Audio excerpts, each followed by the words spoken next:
like allegedly, someone had cheap fat poured over their head, and it was like a scene out that fucking RoboCop, you know, when the fucking bloke comes out, the fucking acid, and he's got all your skins out. Yeah. And yeah, I contemplated suicide a few times because I couldn't think straight. I couldn't sleep. I couldn't eat. It was like someone was reaching to my chest and squeezing my fucking heart like that all the time, and it was fucking horrible. Welcome to From Rock Bottom, the podcast where we explore real stories of struggle, survival and strength. Each weekly episode features honest conversations with people who faced mental health battles, addiction, trauma and life's darkest moments, and found a way to rise again. A quick content warning: some of the topics we discuss may be distressing or triggering. We talk openly about mental health, addiction and other sensitive issues. Please listen with care, and if you need to, take a break or reach out for support. You're not alone, and this space is here to remind you of that. Boom, and we are on. Today, I'm joined by Matthew Lemm. Now, a lot of you might have seen him on social media as a straight talking, straight to the point, common accent, face tattoo geezer. But on the side of that, he's a successful businessman. Does a lot in the local communities to help people out and charities. But to get to where he is today, it's not a straight path though for many of us.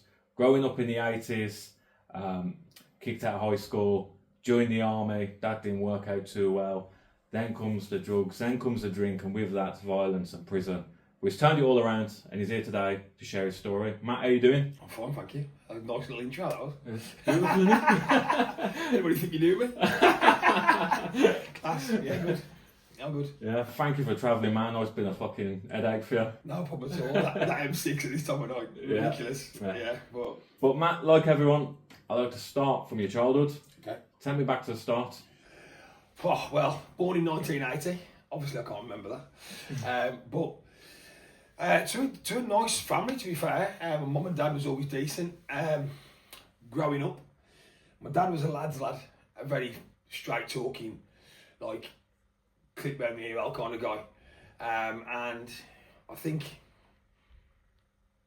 a lot of people would say now, especially with the generations that have been born since, it would be abuse. It wasn't abuse. I didn't think it was abuse or class it as abuse. It was character building, and it was making a mania. And his like little saying was, "Eat first, ask questions later." Like he wouldn't give a shit. He was that kind of guy who was impulsive.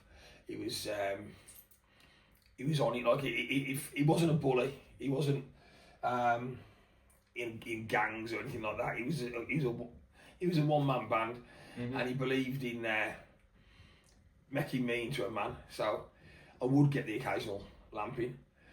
Well, I say the occasional. I got it on a regular basis, to be honest. But sometimes I deserved it. Sometimes I didn't. He'd have this thing about locking me out at night time if I was late. Like, and that's just teaching you discipline. Yeah. Like but I'm saying not late. I'm saying if I was 30 seconds late. If the clock had struck 10 o'clock and I was supposed to be in at 10 o'clock, I mean, I was only 12 or something, 13. If the clock had struck 10 o'clock at night, that means I was late because it was 20 seconds past 10. He'd put the lock in the door, the key in the door, turn it halfway. So I was sleeping in the garden. I've done that umpteen times with my mum looking up the window, making sure I was okay. And my dad putting her back to bed, just telling him, leave him, he's fine. But like, there was no bad blood between us. It was like proper. I thank him now. I thank him for it, because don't get me wrong, I kind of changed it with my kids, because I didn't think everything was right that he done. But for me personally, it made a man of me. Growing up, it's had its pros and its cons having that mindset from my dad, because I couldn't give a fuck. Like, honestly, I couldn't give like how big there was, or how many there was, or how many weapons there. It's not even clever. It's kind of fucking idiotic, to be honest. But the mindset I was in, it was always, you can't hurt me as much as my dad can. Do you know what I mean? Yeah. So, I've took that beating before. yeah, I've tried, I can take it twice. Yeah. If I went home and I'd lost, or if I hadn't tried, if I ever run off, my whole life would have been worth living. Yeah. So that wasn't in my head. These feet didn't go backwards, and it was at times it's been suicidal because outnumbered, outweaponed, outfist. Like it was just like my mind wouldn't let me. Even though at the back somewhere I probably thought I was going to lose, my mind wouldn't let me be scared. Yeah. And I think a lot of people who was growing up with me, they'll vouch for me that by saying he's never run. Like they only went. My feet went forward. I knew sometimes I was going to lose, but I still went. I've never portrayed myself to be the hardest man in the world or some kind of mad fighting man. I've never been that. Yeah. But I've never been scared. I've never had it in me to go backwards. Mm-hmm. And like I said, sometimes it was fucking idiotic because there's been knives pulled on me or bats pulled on me, and I just calm it off. Mm-hmm. I haven't got it in me because there's always that thing, even now, as an adult, always that thing about my dad in my ear because I wouldn't let it. So. Do you ever, when you was growing up, you did anything wrong, your dad would clip you? Yeah. And talk afterwards, and then you obviously applied that yourself growing up? Yeah, to other people. Yeah. So they always, if we was in a situation, we could be teenagers, we could be out. If I thought it was going to go off, I'll lash out first. I was more than likely the one to throw the first punch or I wouldn't let no one else. You know what? I was like that. I was 8 stone, 9 stone ringing wet. If someone had clipped me, they'd probably knock me head off. So I wasn't prepared for that to happen. If they beat me fair and square in a fight, then that's up to them. But I'd be fucked if I was going to let me be first. I was always the one to throw the first punch. If I thought for a second, I couldn't argue. I just hadn't got it in me to argue. Yeah. As soon as that. And it was 0 to 100 in. And again, people will vouch for this. I can be the most placid person in the world, and I can be sitting there and then not that. I'm just fucking gone. Yeah. My eyes change, and so I've been told. I mean, I can't see my own fucking eyes, but so people have said your eyes change and all sorts, and I just go into this like rage that I can't seem to fucking pull myself out. And I've had to proper fucking calm down. But then I can also, if it's someone that's not involved in the situation, there was an incident in a shop. Someone said they was going to do something to my girlfriend. They was going to kick the twins out of her stomach. She was pregnant at the time. So I didn't go looking for him. I found him by accident. It was completely by accident. I drove past him and I turned the car around and I pulled up. And he actually made the worst decision of his life. He run into the shop. Because if he'd have run off, I probably wouldn't have fucking caught him. Yeah. He'd have got away. But as he run into the shop, I thought, sweet, I'm going to run anywhere. Because I was quite unfit at the time. So I've chased him into the shop and I've given him a few digs. And it was less than what I thought I had to give him, to be fair. I was going to probably go to town on him, but I didn't need it. He was on the floor screaming and whatever else. I was quite surprised because the way he come across on the phone, he was all like, big man. He was going to do this, he was going to do that. I was prepared for a row. I was prepared for a good fight. I think I hit him twice, and I was just like, well, kind of disappointed in it, to be honest. But as I'm hitting him and going fucking into this mad rage, the shopkeeper, the little Asian lady, she tried to get involved, and I was like, and I completely fucking changed, like Jekyll and Hyde, and went, sorry, Bab, can you just move on to one side? And my mate's in the CCTV, because my mate went down there and got the CCTV before anyone else did. And he said to me, you sure you're not a bit schizophrenic? He said, because you was going to town on this kid, and then you've ushered this little old lady out the way, like you was trying to walk her across the road. Yeah, just a switch. And then back to that again. So he said, that's what I've been like, and I I can explode, but then I think that's where the big heart comes in. It'll just be like, calm yourself down, chill out. But I can get from one to the other like a light switch. It's fucking crazy. Would you say that is because of how you was raised? I think it is, because my dad's got a vicious temper. I mean, he's 70, I think he's 72 now. And I'll tell you what, I'd put him against most 50-year-olds. I would. Because he's a nutter. I mean, he's ill at the minute. And it kind of gets me, because that's always been the man. That's always been the bloke I was scared of. Yeah. And to watch him, and I think it happens to everyone. It probably happened to me one day, to watch him deteriorating.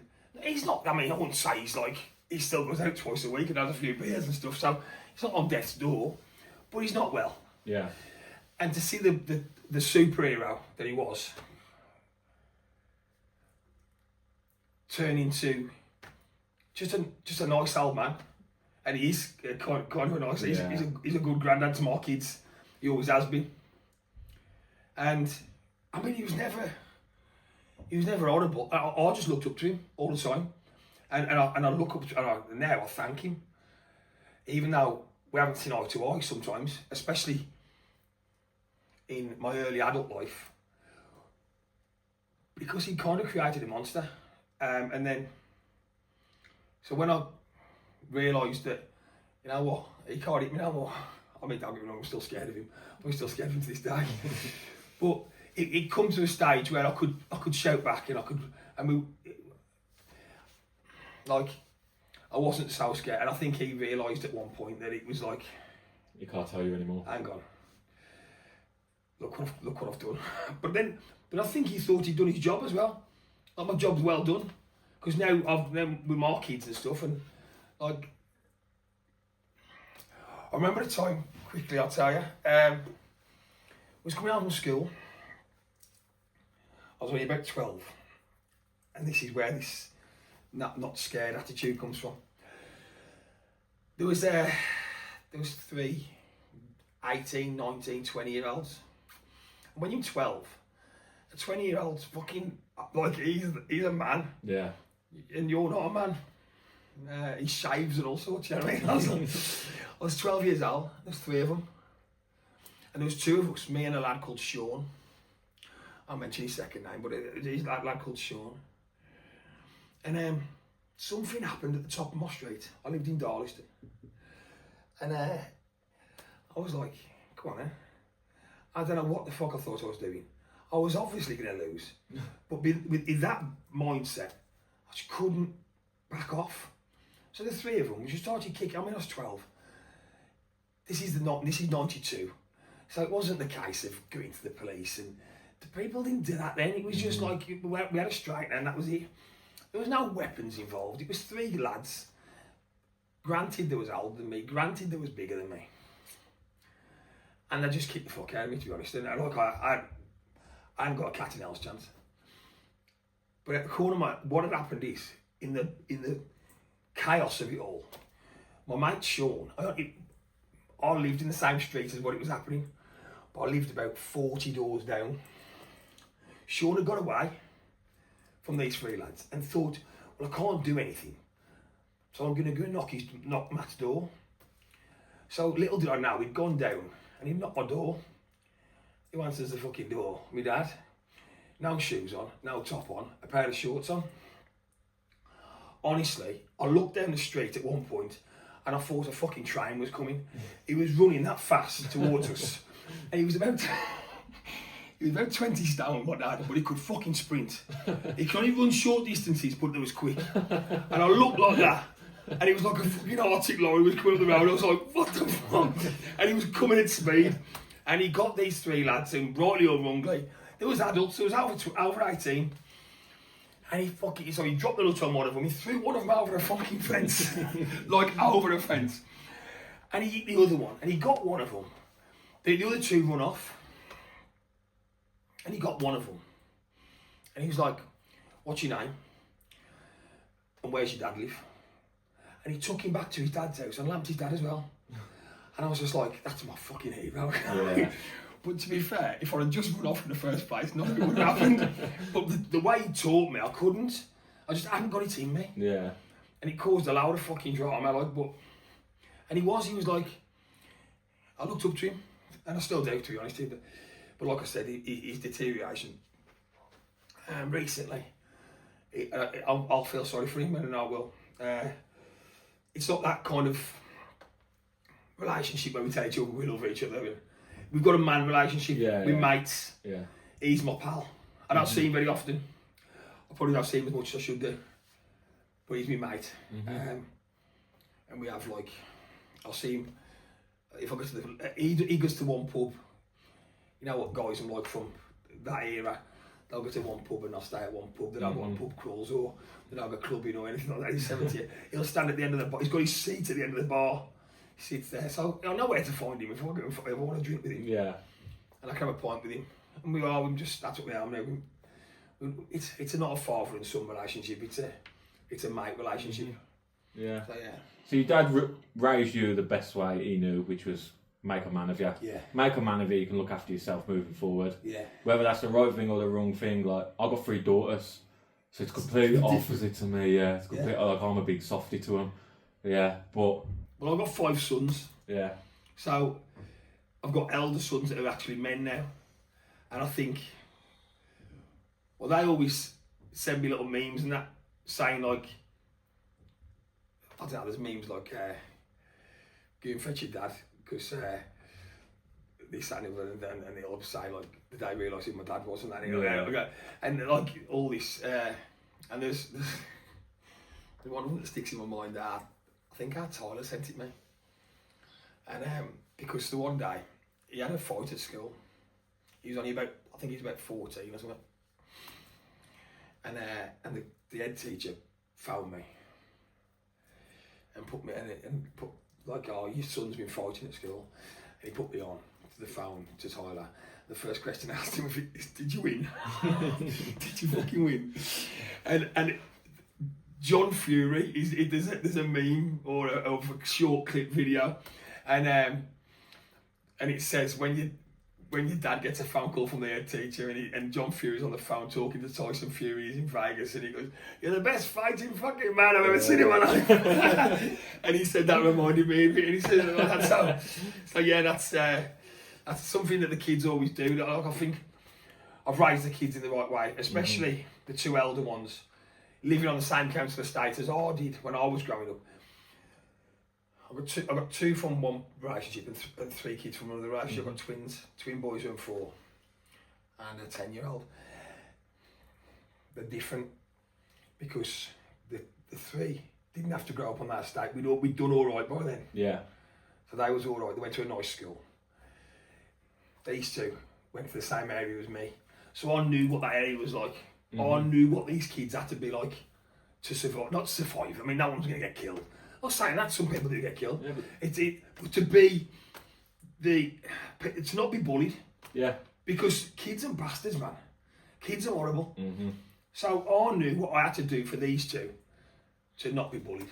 And that was make a man of them. And I think I've done a good job with the pair of them. And I am quite close to the pair of them.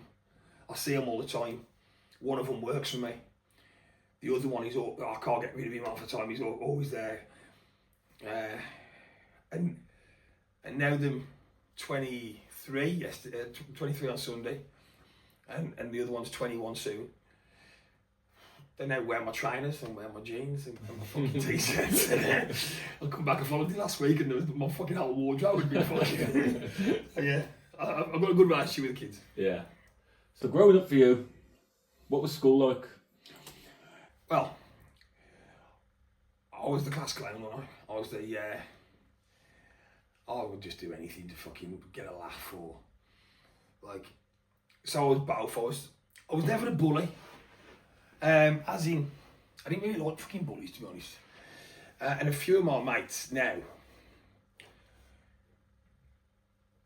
was the class nerds. The ones that was, like, the SWATs, whatever you call them, like the people who've done well at school. Yeah. And they're my pals now because I didn't appreciate the fucking bullies picking on them. So, if anything, I kind of thought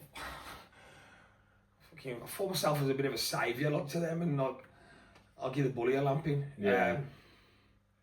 And it always seemed like the right thing to do. And to be fair, I've got some mates now who've got good qualifications. They've got decent jobs. I've got a couple of accountant mates, a couple of mates in high places that maybe wouldn't have been in high places if I hadn't sorted the bullies out in the first place. So they thank me a lot of times, which is quite cool. So I didn't realise it at the time, but it benefited me later life. So it's good. So was you academically? Fucking dog shit. Yeah. I'm dyslexic. I couldn't read and write. I don't pay no attention in class. I was more interested in how many laughs I could get. Yeah. And how mad I could send the teacher. Do you think that'd be because obviously the dyslexia, you ain't getting the help, it's fucking not understood then really? Bro, it was 90s. Yeah, what else can I do? Yeah, it was the 90s. You was just... So when I'd try and do the work initially. My attention span was about as much as a goldfish. So I was just like, I can't do this.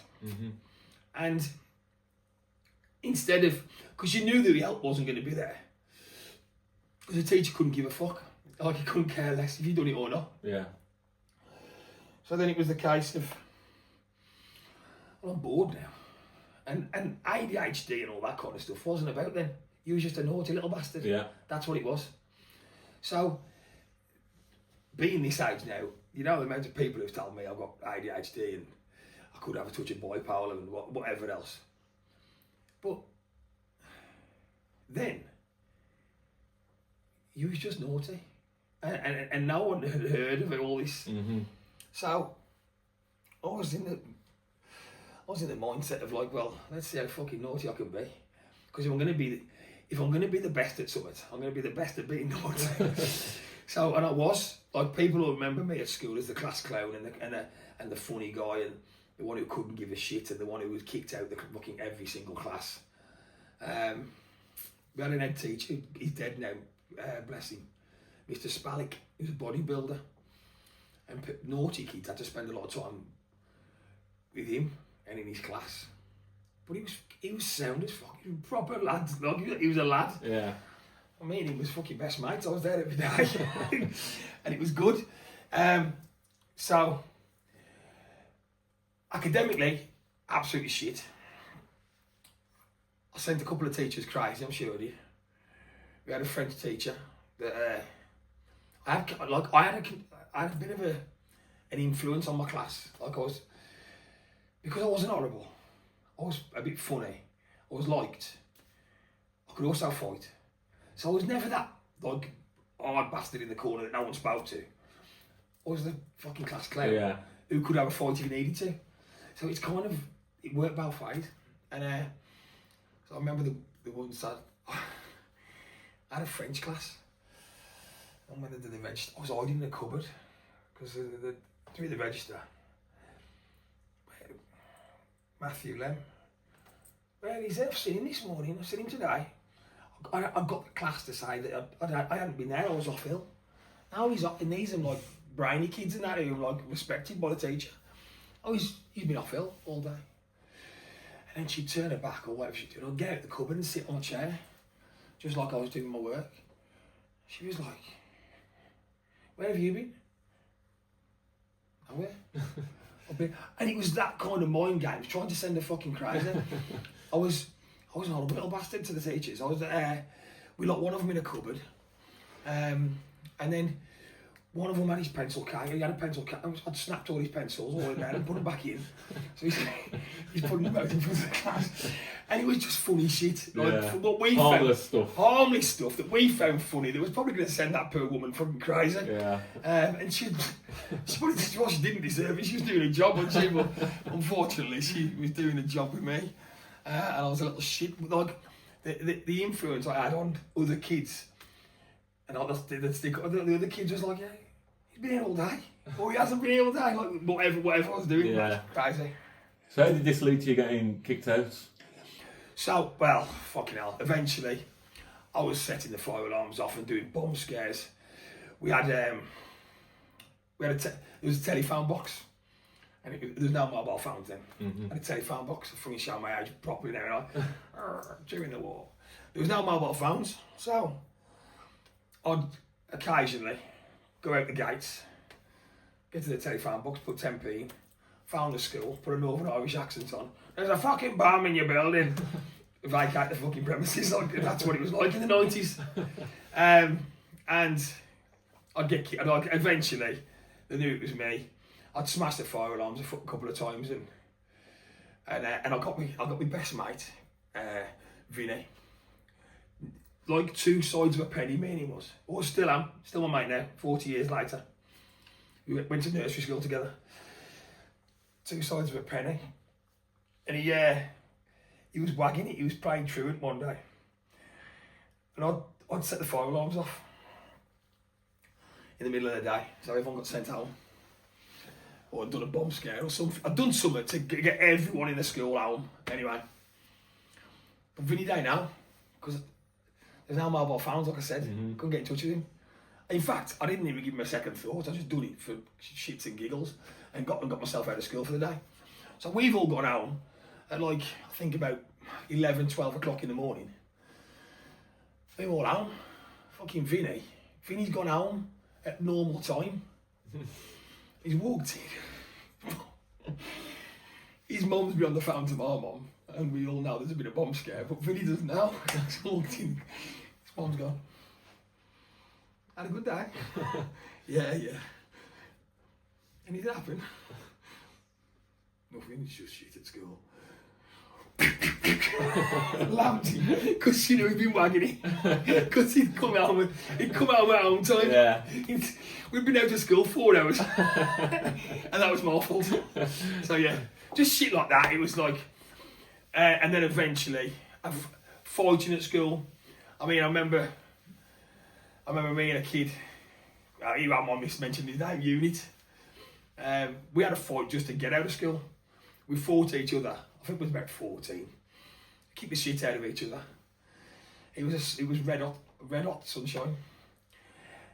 And we knew he was going to get kicked out for a few days, or suspended as he was at the time. So we got suspended, and we was out together, like we was both black and blue. We was out knocking around together, and everyone else was at school. And that back then, there was no real repercussions. You could just get suspended for a few days, and that's it. You could just do what you wanted.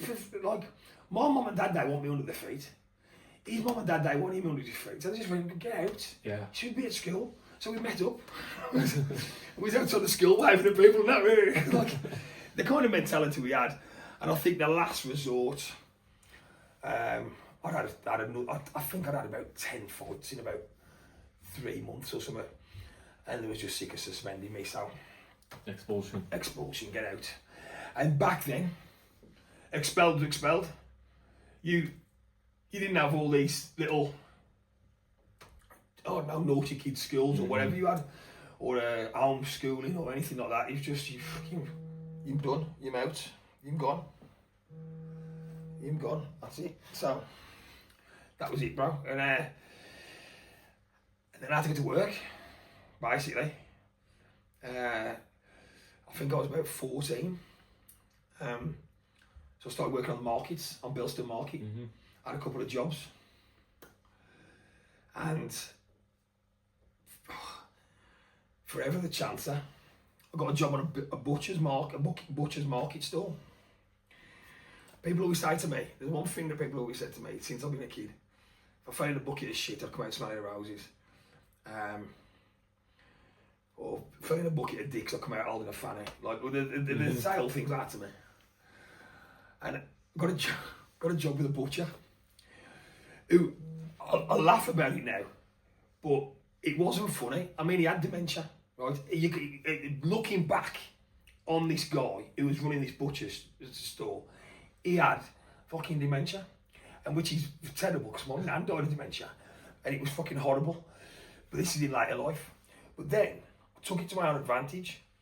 So my job, you've seen the butchers and they're fucking giving wheels and deals, and they're like, yeah, you can have this for 10 quid, this for 20 quid, this for 30 quid. We'll chuck some ribs in there as well. it was impossible for him to know his stock and for him to know his stock levels and to know how much he'd made that day because he was just making fucking prices up as he went by. So say he'd done a deal with you. This and this for 20 quid. You go, yeah. So he'd throw the meat down to me. I used to catch it in a bag. He used to go on to the next person or the next fucking deal that he was doing. My job was to tie the bag up and they'd give me 20 quid. By the time they'd give me 20 quid, he'd forgot he'd fucking saved that customer. So, rightly or wrongly, I kind of clicked on when I was fucking 14. This is a dowsy cunt, he's forgot what he's just done. So of course, I'd pocket the money. I used to go out, I had a Saturday job on the butcher's market. I'd go out with 200 quid at 14 years old. And back in 1994, 200 quid was a lot of fucking money for a full-grown adult. Yeah. To have, for a 14-year-old kid, me and my mate Phil, bless him, he's dead now. Me and my mate Phil, we used to just get taxis and just drive round in taxis with Chinese in the back, like there was our chauffeur. Because you could get a taxi then for miles for about 3 quid. Yeah. So you just sit down in the back, just take us round there and just drive to there and drive us back. Like we just used to drive 20 mile and drive back, it might have cost a tenner. We used to sit there eating Chinese in the back of the car, just like waving at people. So we had just money to burn because I was just on the pinch on her. So, yeah. So, I think a younger you should have got tested for autism or something. Yeah. Yeah. So yeah, it was just we done that. We had the market stall. We had that over for God knows how long. And then what I'd done, I was giving all this somewhere. I think I was doing something. And I got one of my mates, a girl called Kelly, to work there for the day. And obviously she were pinching. So I think he fucking realised, because she worked there for one day. I think he was about 200 or 300 quid up at the end of the day. He's just like, what's not going on here? And I got the sack. But he made out, like he said, oh, Kelly was better than me. I mean, how good can you be at fucking catching meat and giving it to someone? It's exactly fucking brain surgery. So I think someone, his son or someone kind of figured out what I was doing. Never said anything. Yeah. It was never said. It's close to packing you up, that's why he only makes 20 quid a day. Yeah. I know. Fucking hell. And looking back at it, I feel bad, man, because there was something wrong with him. But, you know, at 14 years old, you couldn't give a shit, could you? Yeah. Someone says to you, oh, he's got dementia. You tell a piss. Yeah. Okay, well, he did then. Because if someone said something's wrong with him, like, you just fucking take the piss out of him. Because that was the way. It's just how you was harmless. You was always doing harmless, stupid shit. But I've always had this thing in my head, and people have gone mad at me for this. But I think Ricky Gervais said it recently, or in the last few years, which I've said it for years. Words don't hurt you. Words and fresh air. I can call you what I want. If that hurts you, then you're a fucking pussy. That's a me problem. It's a you problem, it's a you issue. Like, I've never been racist in my life, but racist words, like, it's words. Mm-hmm. It's a fucking word. So, if that hurts you, get a grip. Get a fucking grip. It's not something that I've ever been bothered about, words. Violence, a punch in the mouth, a fucking whack over the head, that hurts you. Mm-hmm. Telling you to fuck off or calling you a cunt, if that hurts you, that's you. That's up to you. It's a you problem. So I've never been asked about things like that. I've never been asked about what I said. And like laughing at someone.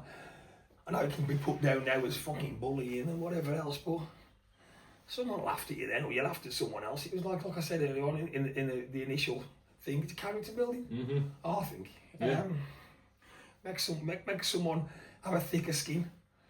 And so, I do it with a few of my staff now. Because the staff get shit off customers. So they get shit off me to thicken their skin.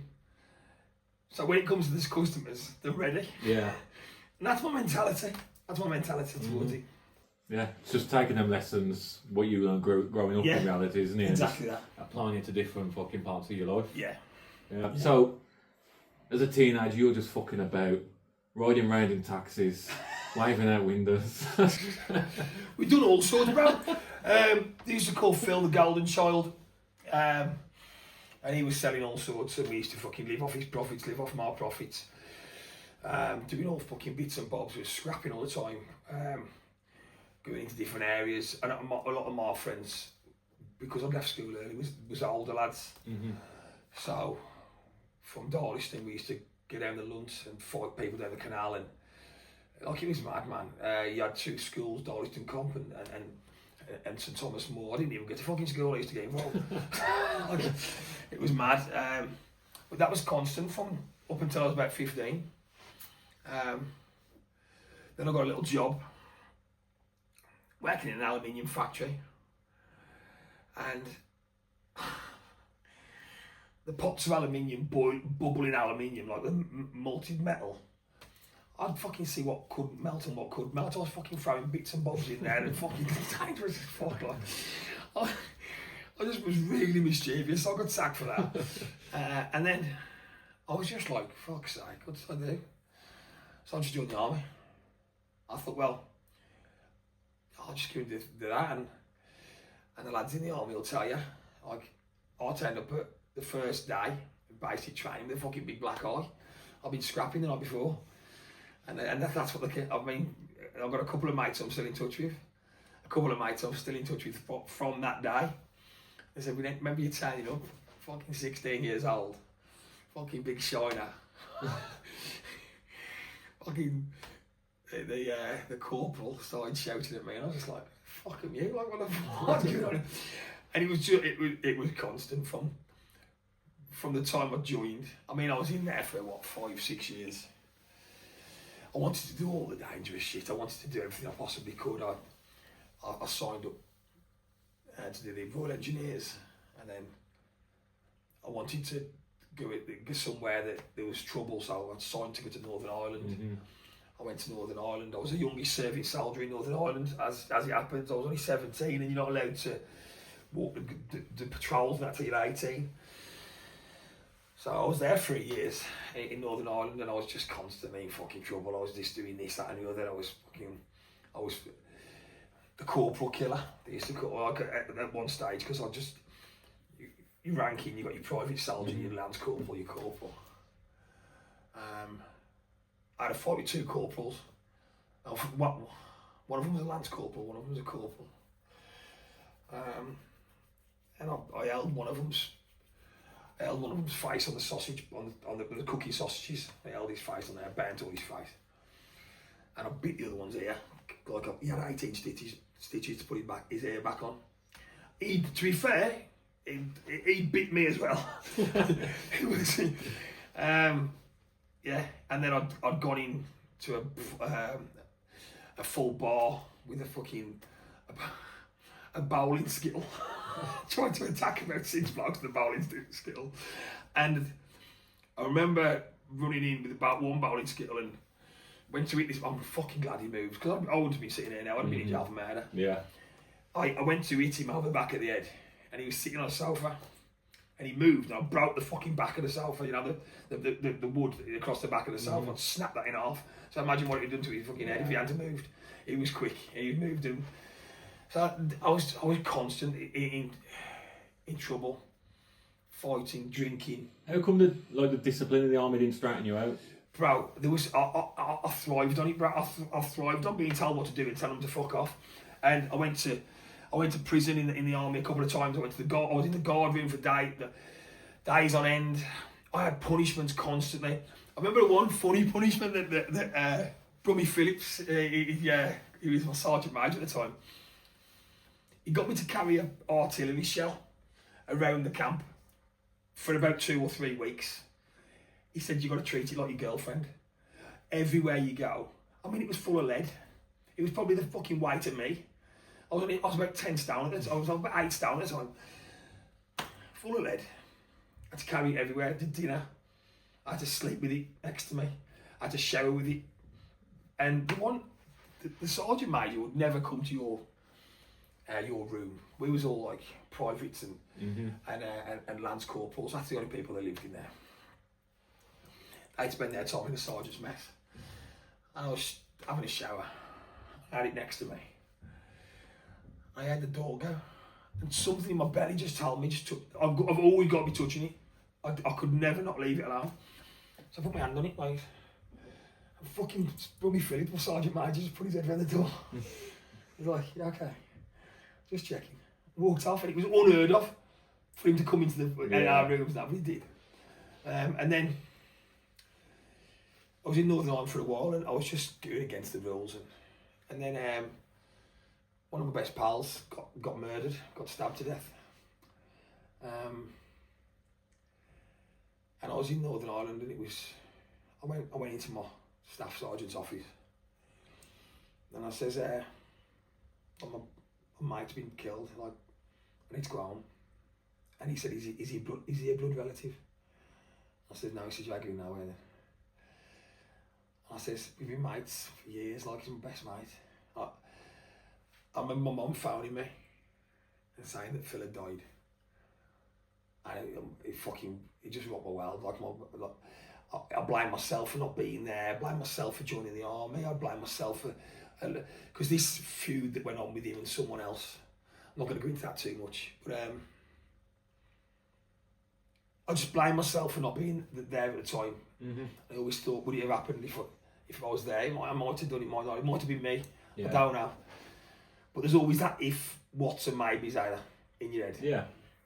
And I was in a different fucking country when it happened, and I was kicking the shit out of myself. I was for not being there, and it's still to this day. I mean, it's been 25 years now, and it's still as raw as it was yesterday. Do you know what I mean? If it was yesterday. So he told me I couldn't get. He told me I couldn't get to the. I couldn't go home. I couldn't go home. I said I'm going home. I was like, I think I was 19 or 20. He said, I said, I'm going home. I was in Northern Ireland.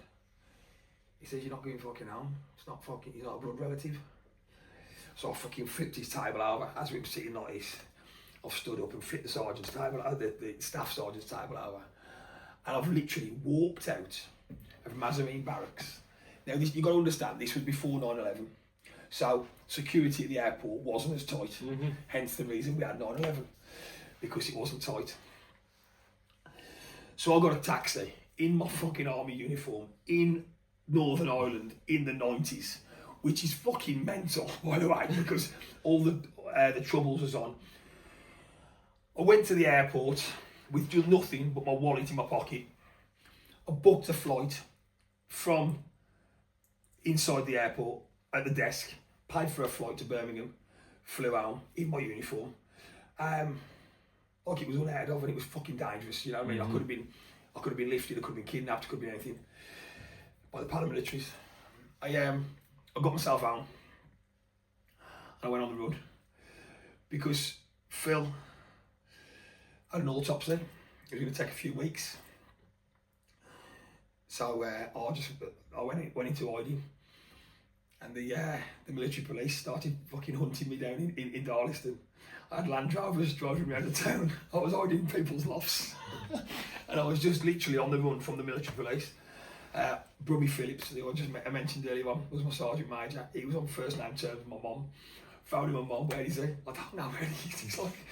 He's just hiding. I kept giving to my mum's house every now and again, but then fucking hiding away again. Oh God, it was like a game of cat and mouse. And I managed to last all the way to the funeral. Get to the funeral, and then have myself in, and then get to jail. Because they sent me to jail again for being AWOL.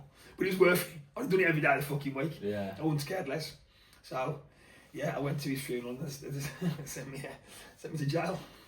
So, like, you in the army, just nothing changed, just you still fucking about, but this time you just got a uniform on. Yeah. Fucking about a uniform on now instead. Different area.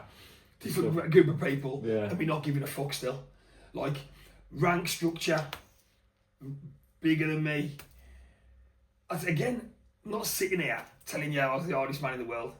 I just couldn't give a fuck. Yeah. Like I just literally fight anyone, win, lose or draw. Just having a go is my win. And the fact that I wasn't scared of losing and that scared some people. Yeah. Because it was like, he couldn't give a fuck whether he wins or loses. I can punch his head off. I mean, I'm not saying I haven't lost, I've lost a couple. But I don't care. Like, I won't be bothered if I lost. If I lose, I'll shake your hand. I'll buy you a beer. And then let's have another go. Let's see how we win next time.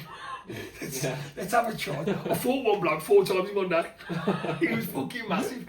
I bet he'll be watching this as well. He's fucking huge. And I had 4 fights with him one fucking day. And there was dents in cars and all sorts of. We had a war. We had a war for the day. And next day, we was fucking black. And he come to the road and he was fucking hell.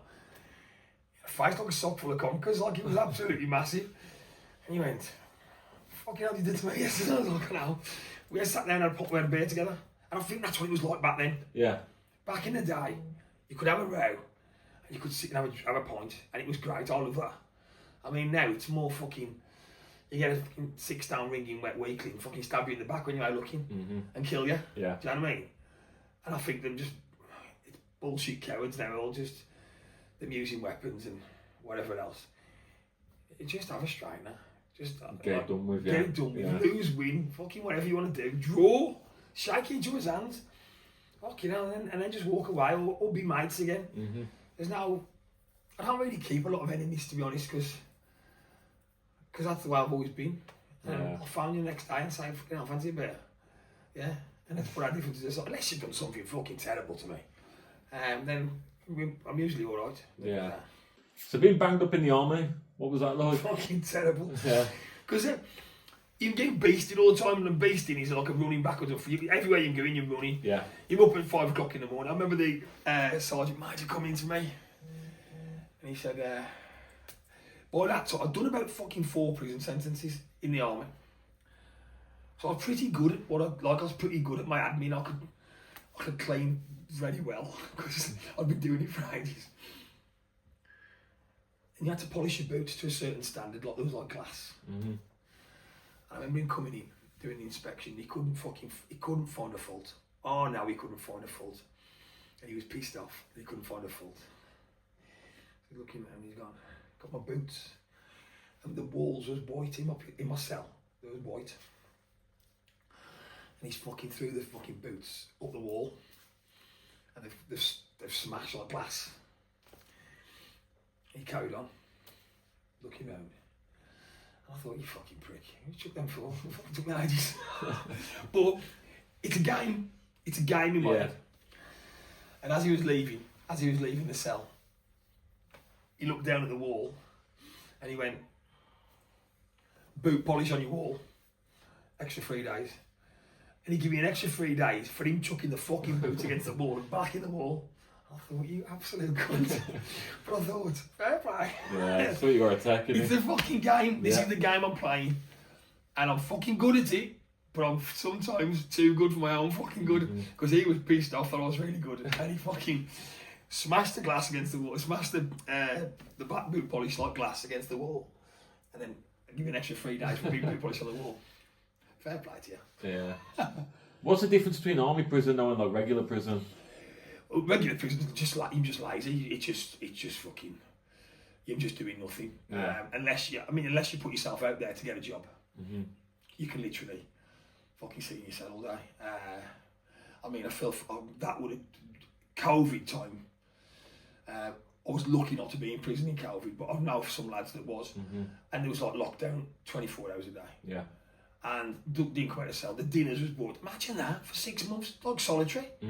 Yeah. Bro, my ADHD would have gone round the bend. I'd have fucking, I don't know, I'd probably end up fucking killing myself because I just couldn't have sat in there.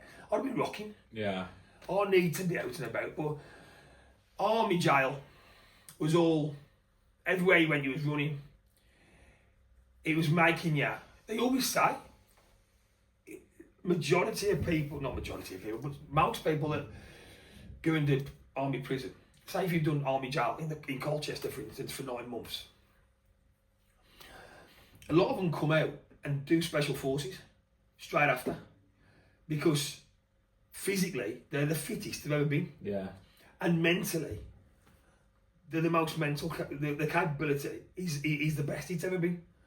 Because you're doing routine and you're doing this, that and the other, you're being judged all the time.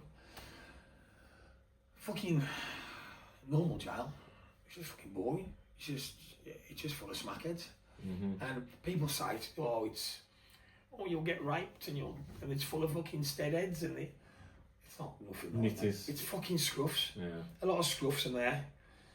There's a group of lads who've got something about them, and they usually, I say, stick together. They just knock about together. They'll go to the gym together, and they've got more things in common than you have with the local smackhead. Yeah. So, but there might only be on each wing. There might be about fucking 5 or 6 decent lads who go to the gym and look after themselves, who ain't addicted to nothing, and they'll stick together. But all of a sudden, they're the dominant force on the wing, because, I mean, fucking hell, without blowing my own trumpet, I'm fucking 45 years old. I reckon I could take 3 or 4 crackheads at the same time, let alone with another 6 lads behind me. Yeah. I mean, how many are you looking at then? So it wasn't the case of strength in numbers. It was just strength. Yeah. Because half of these fuckers fucking struggle to get out of bed in the morning, let alone fucking go to the gym and fucking eat healthy. So, yeah. So yeah, the difference between the two was you hadn't got no drug addicts in army jail. I presume, like, obviously normal prison here on the out, their discipline is just get behind your door, you're on basic, you can't. Yeah. Whereas discipline in the army is fitness. Fitness, yeah. Yeah. So the army jail was fucking beneficial.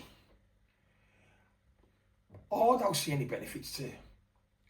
I mean, unless you've been for a long time, unless you're in for 10 years plus, and you've done loads of qualifications, and you've done a brickies course, and you come out and then you become a brickie, whatever. You did 6 months in jail here, Winter Green, or Birmingham Prison, what it's called now.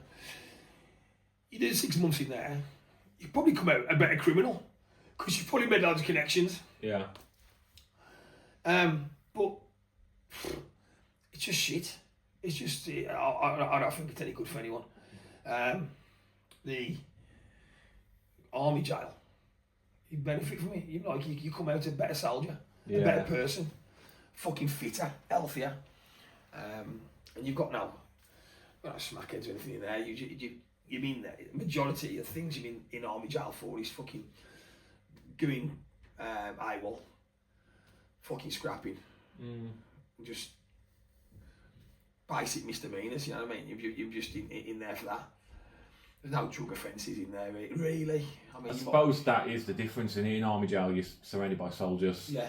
Yeah. Same mindset. Same mindset. Same everything. So in normal jail, it's different. You've got all sorts of walks of life. You might have an accountant who's been done for fraud. You might have a guy who's been fucking done for. I was in with a murderer. He committed. He was double murderer. A lad from New Zealand.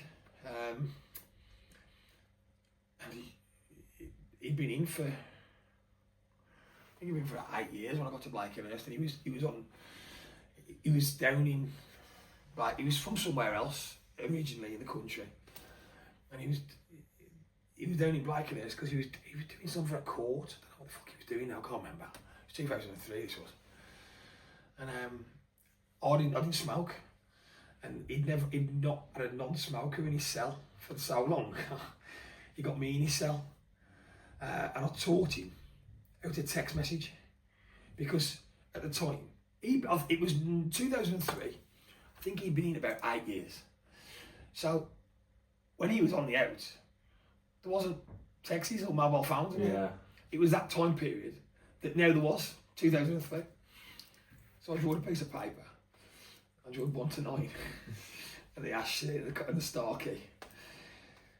And I taught him how to, because then I think there wasn't predictive texting.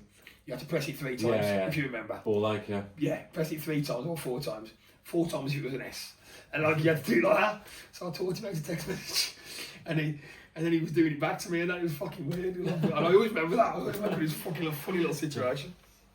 So running up to prison there, so obviously you're doing you in the army, you ain't changed, still fighting, prison in the army, going AWOL, doing all that, and then you come out of the army. Yeah, so I had to give a year's notice to get out. What was your plan for leaving the army? Like, you think you're gonna go work or? Oh, to be fair, bro, when I was in Northern Ireland, I started to get into drugs and that. And I was in Northern Ireland, and they used to put me in a boot out of a car. And I was only like 18, 19, and they used to put me in a boot of a car, and we used to go to the paramilitaries. Like, someone had swapped the drivers. One of the lads, he had to get out of the car, and one of the paramilitaries would get in the car, and they'd take us to. So we didn't know. I was in the boot, and I was in the boot for a purpose. So I didn't know where I was. We get to a location, and he'd get in the back seat, and then he pulled the chairs down. You know, you can pull the chairs down from the boot. Pull the chairs down. Pass me the fucking drugs. I'd pass him the money, and then I was taking it back in the camp. So at one point I was supplying soldiers with fucking pills and like, it was pills then. It was the 90s. It was the 2000s. Pills and a bit of coke and that. So I got that mindset that I could probably make a bit of money doing that. I was on half decent money in the army for my age. I come out with a bit of savings, so I was just running around like a fucking lunatic for a while. I got out in 2003, I think. Was that your plan to carry on with the drugs? Just a chance. I'm just a chancer, bro. So I've never had a plan. I ain't got a plan. To this day, I still ain't got a fucking plan. Like, I'm very impulsive, and I'll do things on the spot. I'll fucking have an idea, and I'll run with it. I don't sit there and plan it. I don't sit there and think about it too much. Don't get me wrong, every plan that I've had hasn't worked. Or every idea that I've had hasn't worked. And that's because I've put no plan into it. But some of them have. And that's because I've put no plan into it. Do you know what I mean? I have winged it. There's been no thought behind it. And if there's no positive thought, there's no negative thought, there's no thought at all. Can't talk yourself out of it. Can't talk yourself out of it, yeah, exactly. So, even though people are going, this is nuts, I'm still doing it, like. So yeah, I come out the army. They was glad to see the fucking back of me, put it that way. They was glad to see the back of me. And I was only out a few short months, and the kid's mom, I'd gone to school with her in like all the years building up. I think we went to nursery school together, and she was far too fit to look at me. I was the class clown, and she was the fucking most beautiful girl in the school. And back then, the most beautiful girls in the school went with older lads. They'd pick them up in the cars. Yeah. Because it wasn't frowned upon then. I mean, now, if you've seen an 18-year-old picking a 14-year-old up, you'd be like, oh, what the fuck? But back in the 90s, like 16, 17, they used to be driving. They'd leave school, and we was like 14 or 15, and they'd come and get them. I know it's probably looking back, it was probably wrong, but we don't think it was wrong. Yeah. No one thought it was wrong. So I'd always look at her and think, fuck me, she's fucking fit. But she'd never look twice at me. And then when I come out of the army, like, obviously, I kind of changed a bit. My mentality had changed a little bit. I'd say I grew up a little bit, I suppose. Physically, I wasn't some fucking 7-stone ringing wet weakling anymore. I got a bit about me, I suppose. I was physically fit. And she noticed me. She was like, hello. I was like, yeah, I've only been in your class for the last fucking 20 years. But yeah, she noticed. And then we got together. And we got our own little place. And within a few months, she was pregnant. And then some madness happened. I ended up scrapping again. And then I was looking at jail. And she was pregnant. And I went to jail. 8 days before he was born. 8 days before my eldest was born, I went to jail, which he holds against me, by the way. He couldn't even fucking remember. So Ethan, if you're watching this, he couldn't even remember me not being there at his birth. And he's still to this day, when we're arguing or when we're having a laugh, he goes, fuck off, you wanted my birth. Like, you don't know what you wanted your birth, you can't remember being born. But yeah, so I went to jail. How was that for you though, missing that? So I found out I was a dad by one of the screws putting a post-it note under my door. That's how I found out I was a dad for the first time. So, congratulations, you got a little boy. And that's how I knew I was a dad of a boy. But the week building up to it, so I went to jail 8 days before Ethan was born. There was 2 telephones on our wing. My first time in jail, to be fair, I was just like fucking hell, like a rabbit in headlights. I didn't know what the fuck was going on. And there was a guy called Chris Salone. So if you're watching this, Chris, cheers. And he was a lifer, and he was coming to the end of his life sentence. I think I was in a Cat C prison. Obviously there's A, B and C, D. I was in a C prison then. And he was coming to the end of his sentence. He had about 4 years left, or 3 years. So he was in a Cat C as well before he went to open jail. And we become mates. In a couple of days, we got on like a fucking house on fire. We had a little chat and that. And he was as wide as he was tall. He was like a bodybuilder. He was fucking massive. All gold teeth and all sorts. I just thought he could fucking hell. He looked like a scary bastard, man. And he was older. He was wiser. He'd done a lot of jail by that time. And there was 2 fucking telephones. And that back then, I think it might have been the card. I don't think the PIN numbers had come out by then. I think it was the card. And there was always a massive queue for both the telephones. You had to wait about an hour to get a phone call. And he says to everyone on the wing, I don't mind you queuing for that phone, but if he wants to use it, he walks straight to the front. Because his missus pregnant, he's due to give birth. So I could literally walk to the front of the queue. Everyone would back off. Not because of me, because of him. Yeah. And he put the word out that I could use that phone when I wanted to. So it was fucking class. I was half thinking, so I'll just not tell him she's give birth. So I just, no, still no, baby. So I could just use the phone all the time. But yeah, so that was really good. I could keep in touch with Becky. And I had updates all the time. I didn't have to wait or anything like that. And then I think he was born at 2 o'clock in the morning. And I got a little note under the door saying you're my dad and congratulations, £6 fucking £3. £6.3 or something like that. He fucking put it under the door. So it's a shit way to find out you was a dad. And I sat there, I was a little bit emotional to be fair. And it's one of the first times, I could probably count on fucking one hand how many times I've cried in my adult life. And it was one of the first times I could remember crying. And I had a little cry on the end of my bed, on my own. Nobody seen me. So it didn't really happen. If no one sees you, it doesn't happen. But yeah, I was quite emotional. And then I didn't see him for a few weeks. So I knew I was a dad, but I couldn't get a visit. Obviously, she's in hospital and she'd have to fix herself today. And then she wasn't, I think, I don't know where I was, I can't remember where I was in jail, but I know I was far away.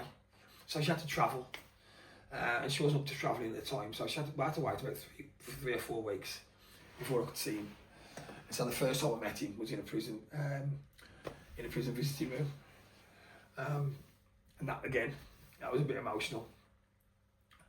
But that was in front of everyone, so I kept the tears at bay. But that was so it was all good, I suppose. Was that not enough going through that for you to go, yeah, I've had enough of this? You'd fucking think so, wouldn't you? Looking back, I wish it was. But I'd never learn. I come out and I was stood up to fucking no good, and I've done some fucking horrific things, you know, like horrific. Like another friend of mine who's sadly passed away. They kidnapped his brother, they were holding his brother, and he's come and told me, and we found out where he was, and we kicked this fucking door off and beat the fuck out of people, and like allegedly, someone had chip fat poured over their head, and it was like a scene out that fucking Robocop, you know, when the fucking bloke comes out, the fucking acid, and he's got all your skins on. Yeah.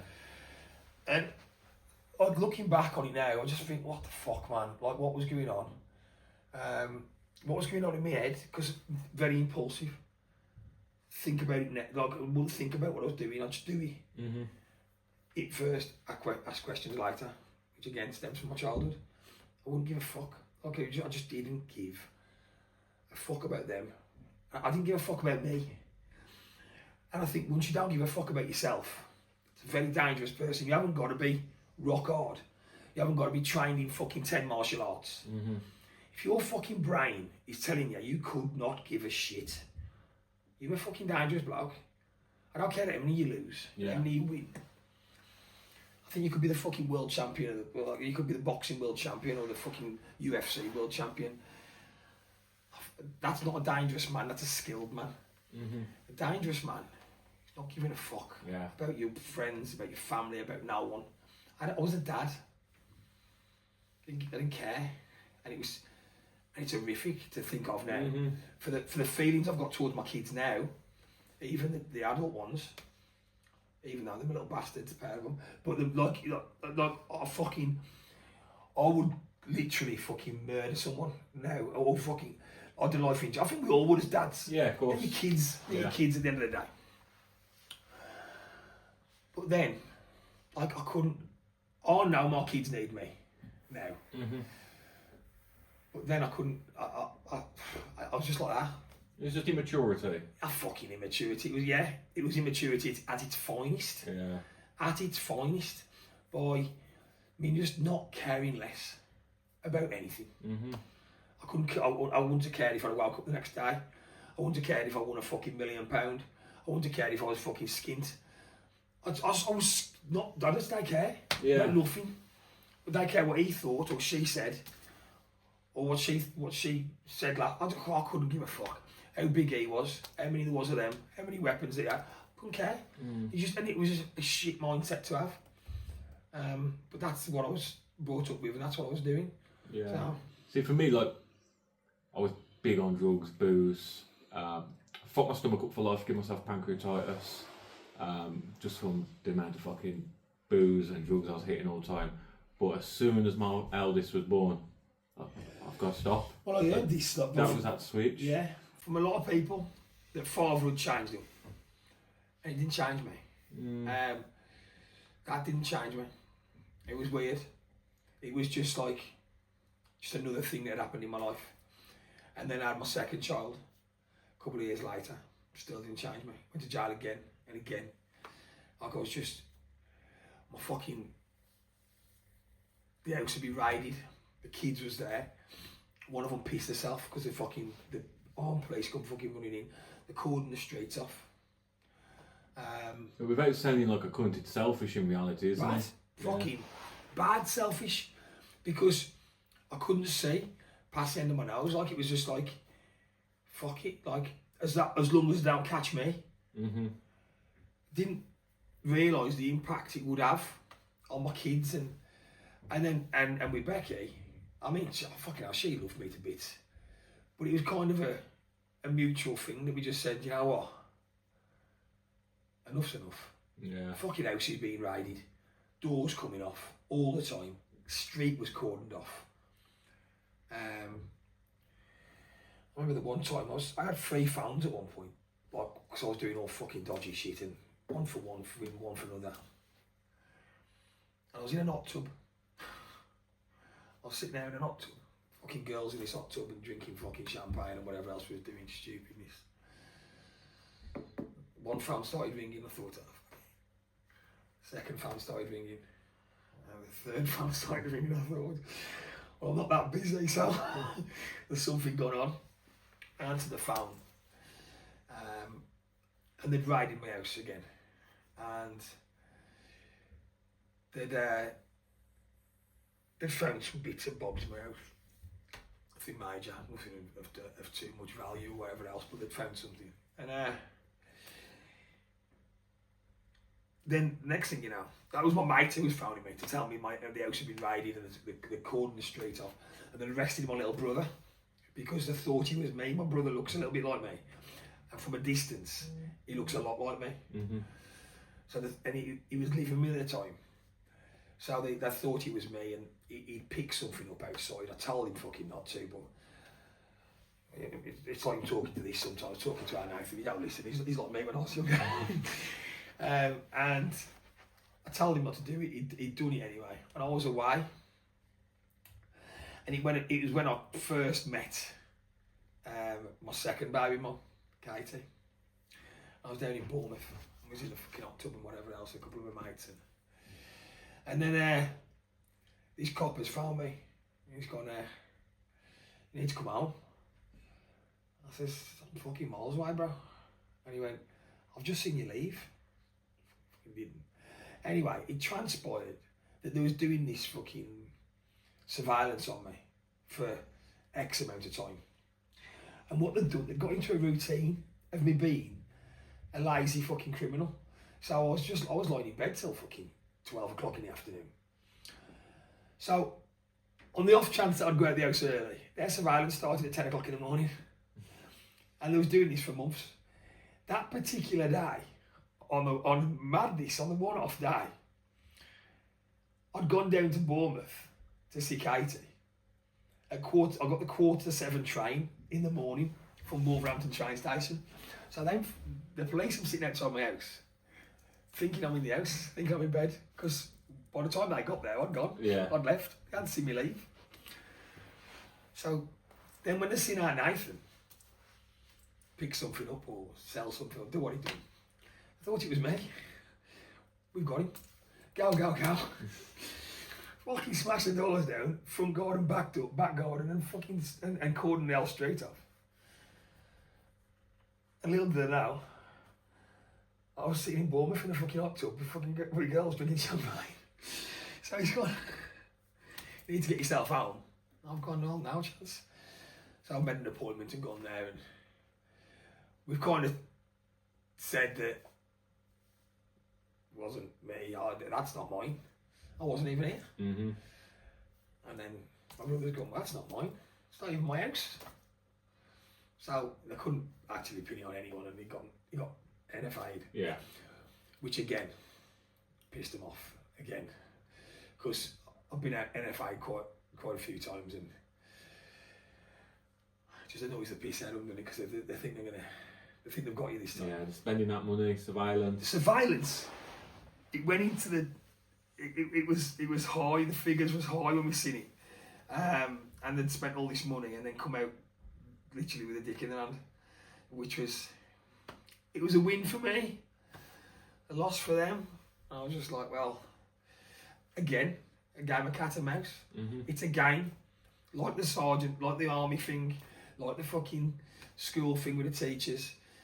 That's been my mindset forever. And then it was me against the police, and it was always a game. Who's going to win this time? What's going to happen this time? I remember I've been banned from driving for 10 years altogether, from when I was 19 to when I was 29. Which I can say now, like I was the, when you was in the army and you was a naughty little fucker, they used to give you driving jobs. So I was the officer commanding the OC's driver. I'd been fucking banned from driving. I hadn't told anyone.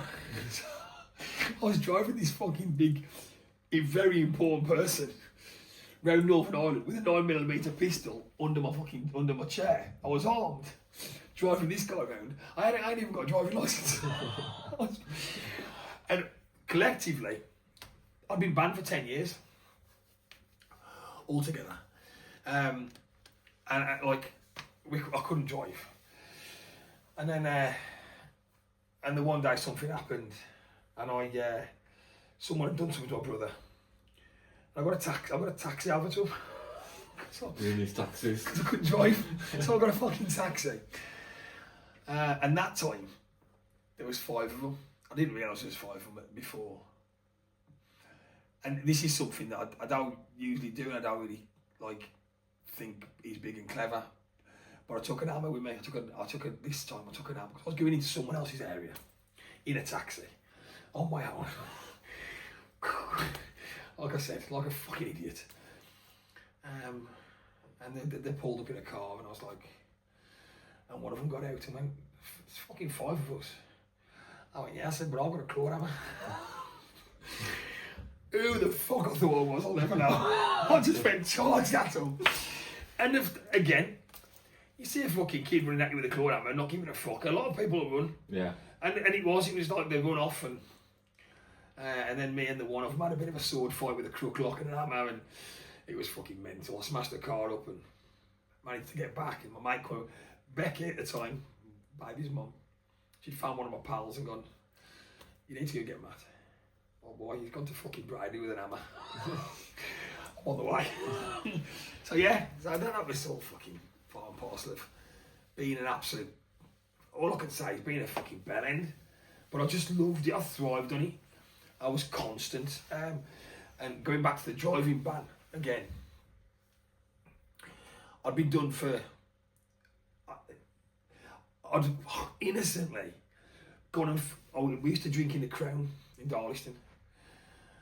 And it was a charity day, and someone had to fetch the cakes, charity cakes. So I volunteered to fetch them. I thought it was a nice thing to do. Better be nice for once. So I went and fetched the cakes for charity. And I was in a Fiat Punto. And Fiat Punto, the chairs go forward so you can get out there's only 3 doors, there's 2 doors in the boot. And I seen the fucking police, and this copper, he must have arrested me about 7 times. And he seen me. And he seen me driving. I was like, fuck's sake. So he went to, I know he'd seen me, but then he must have turned some camera on or something. But after the fact, he'd already seen me with his own eyes. Got pulled over, and I've got out the driver's side. And he said, "Well, you got out the driver's side." I said, "You get out the driver's side." I was like, "No, I'll go out the back." Put the chair forward and got out the driver's side, and I went to court. And they could see me getting out the driver's door. They couldn't see me what chair I got out of. I said, "I'm all driving," and it pissed him off. And as I walked out the door, I was just like that to him. He was in the dock, and I was like, so he had a vendetta against me for years. I'm pretty sure he was fucking camping outside my house at one point. Like really pissed off to see what I'd do next and see if he could catch me. But yeah, it was, like I said, always a game of cat and mouse. And you can't win them all. But I was determined to win some. And even when I lost, I was smiling. I was just like, well. Part of the game. Part of the game, eh? Like, you're going to lose some. You can't fucking, you play poker, you're going to win every game. And that's what it was. Life was my game of poker. Yeah. And I just and I thrived on it. And that's why it was so difficult to give it up, because I was enjoying myself, whether I was in jail, whether I was in trouble, whether I'd been caught fucking cheating, or whatever I got caught doing. It was part and parcel of what I'd fucking created as a life, and I enjoyed it. I enjoyed the fucking buzz of the game. How many prison sentences did you do in total? 4. 4. Not long, 4 years, 2 years, something else. But it was majority of my 20s. Yeah, long enough though. Long enough, bro. Long enough to get fucking booked, especially a kid actually riddled in ADHD. Like, you put me in a cell.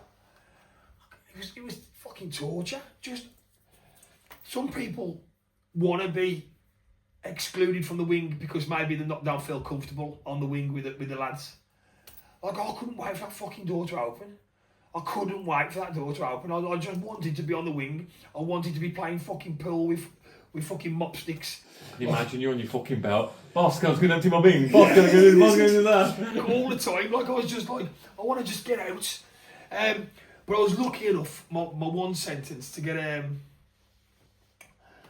fucking hell. I don't know. Yeah, fucking I can tell you that. A reception orderly's job.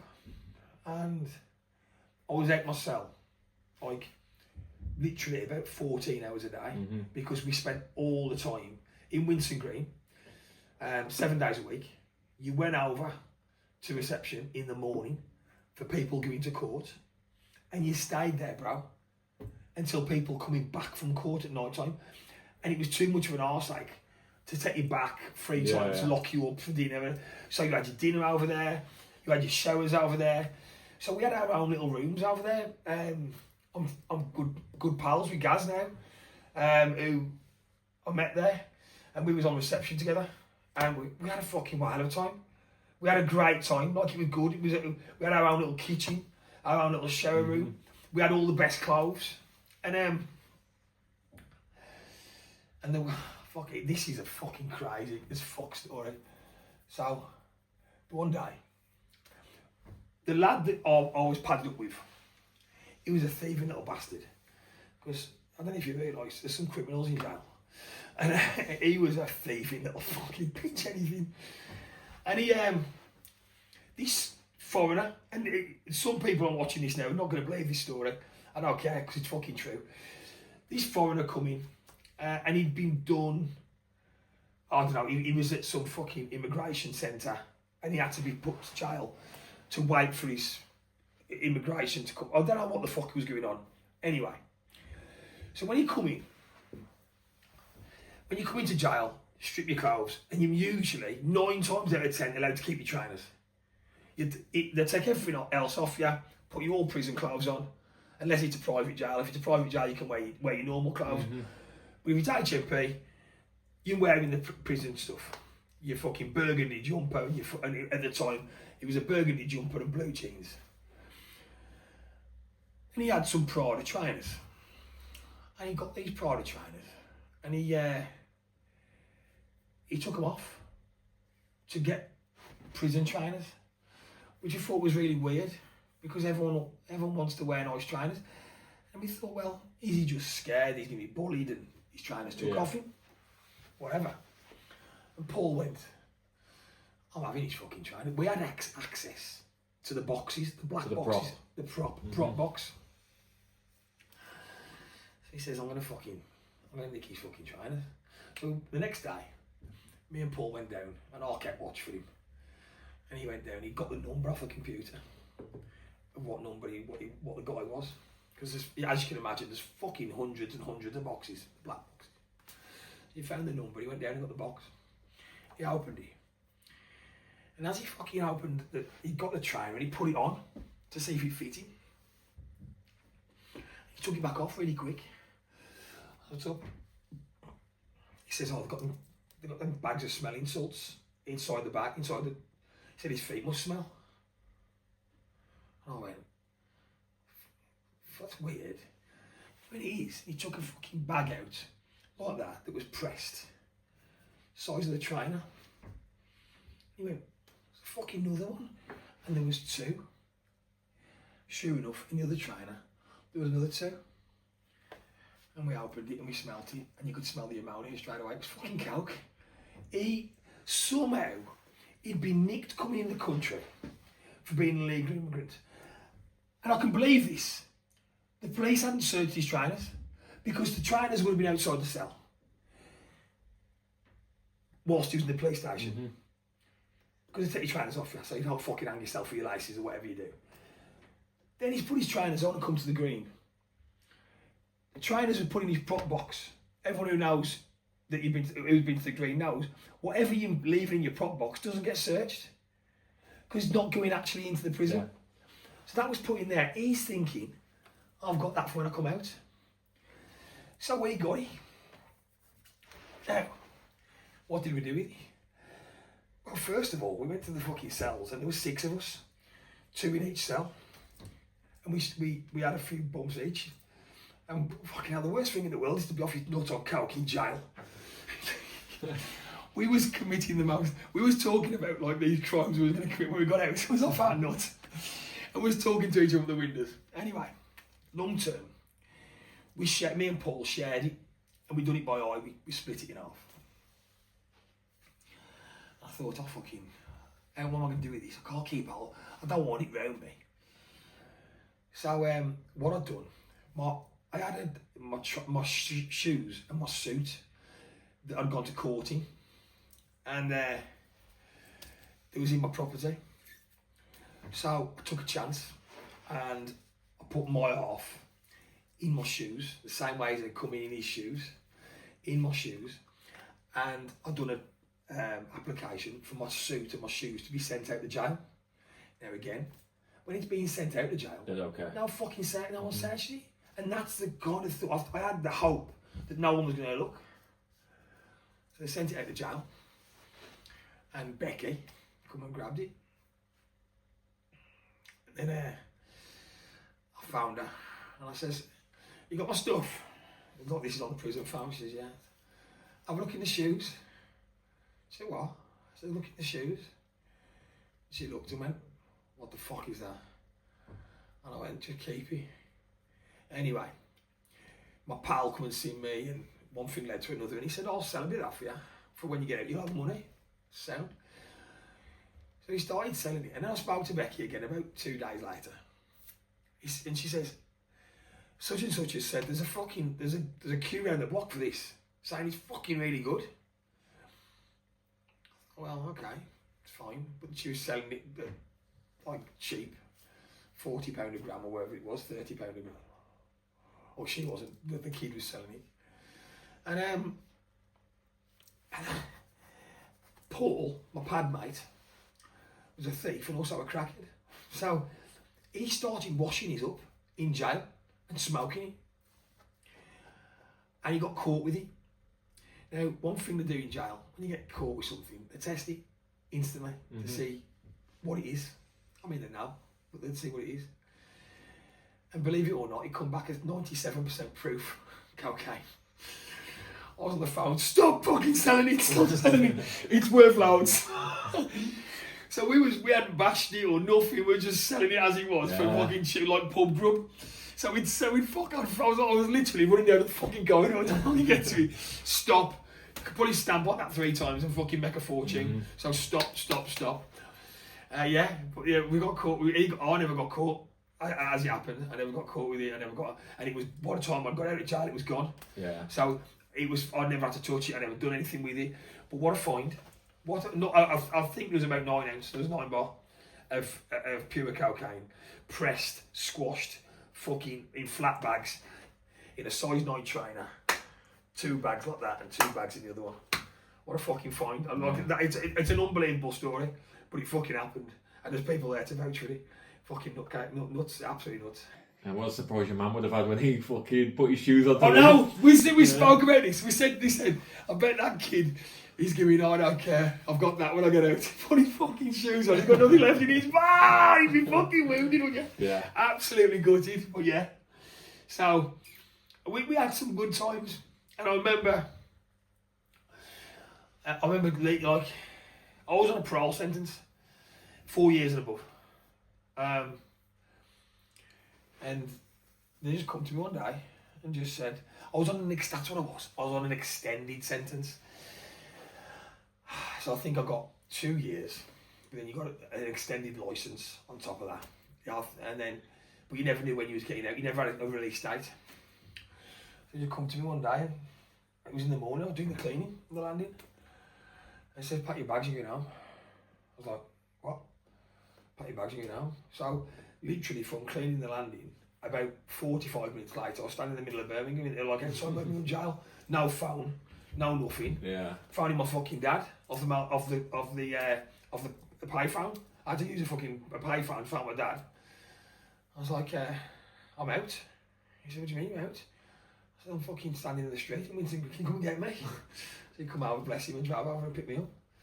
But yeah, but we had, and then when I was leaving, I've got to say, one sentence that I was leaving, I was fucking happy to leave because I was in Forest Bank in Manchester and it was a fucking shithole. Over Christmas as well. And it was wank, really wank. And then my last sentence when I was 32, and I like that one. But my other ones in the middle, I enjoyed it. I enjoyed myself. It reminded me of the army a bit because of the lads.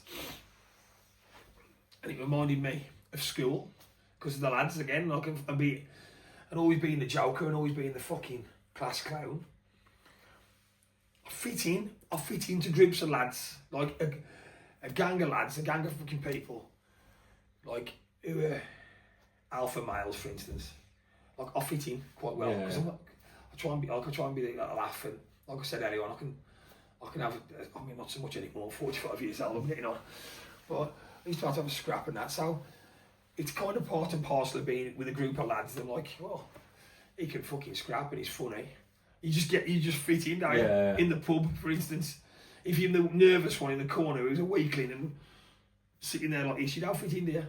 Mm-hmm. If you're the confident one and the one who can have a roll around the floor if need be, then you fit in quite well. Yeah, of course, so that's all it was. That's that. And then, so jail reminded me of the rest of my life. Yeah.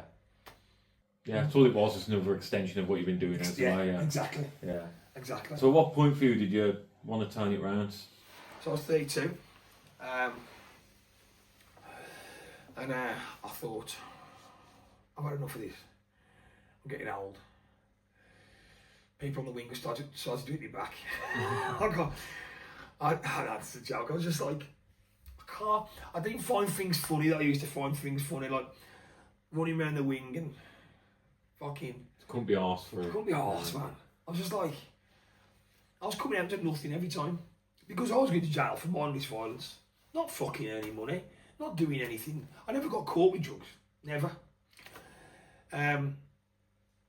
Allegedly, I was quite a good drug dealer. I didn't never get caught. So Vicious rumours, mate. vicious rumours, yeah, absolute vicious rumours. I didn't never get caught or didn't never get nicked for that. So I was never doing it, obviously. But when I was sitting there, I was 32 years old. I just thought, this is fucking shit.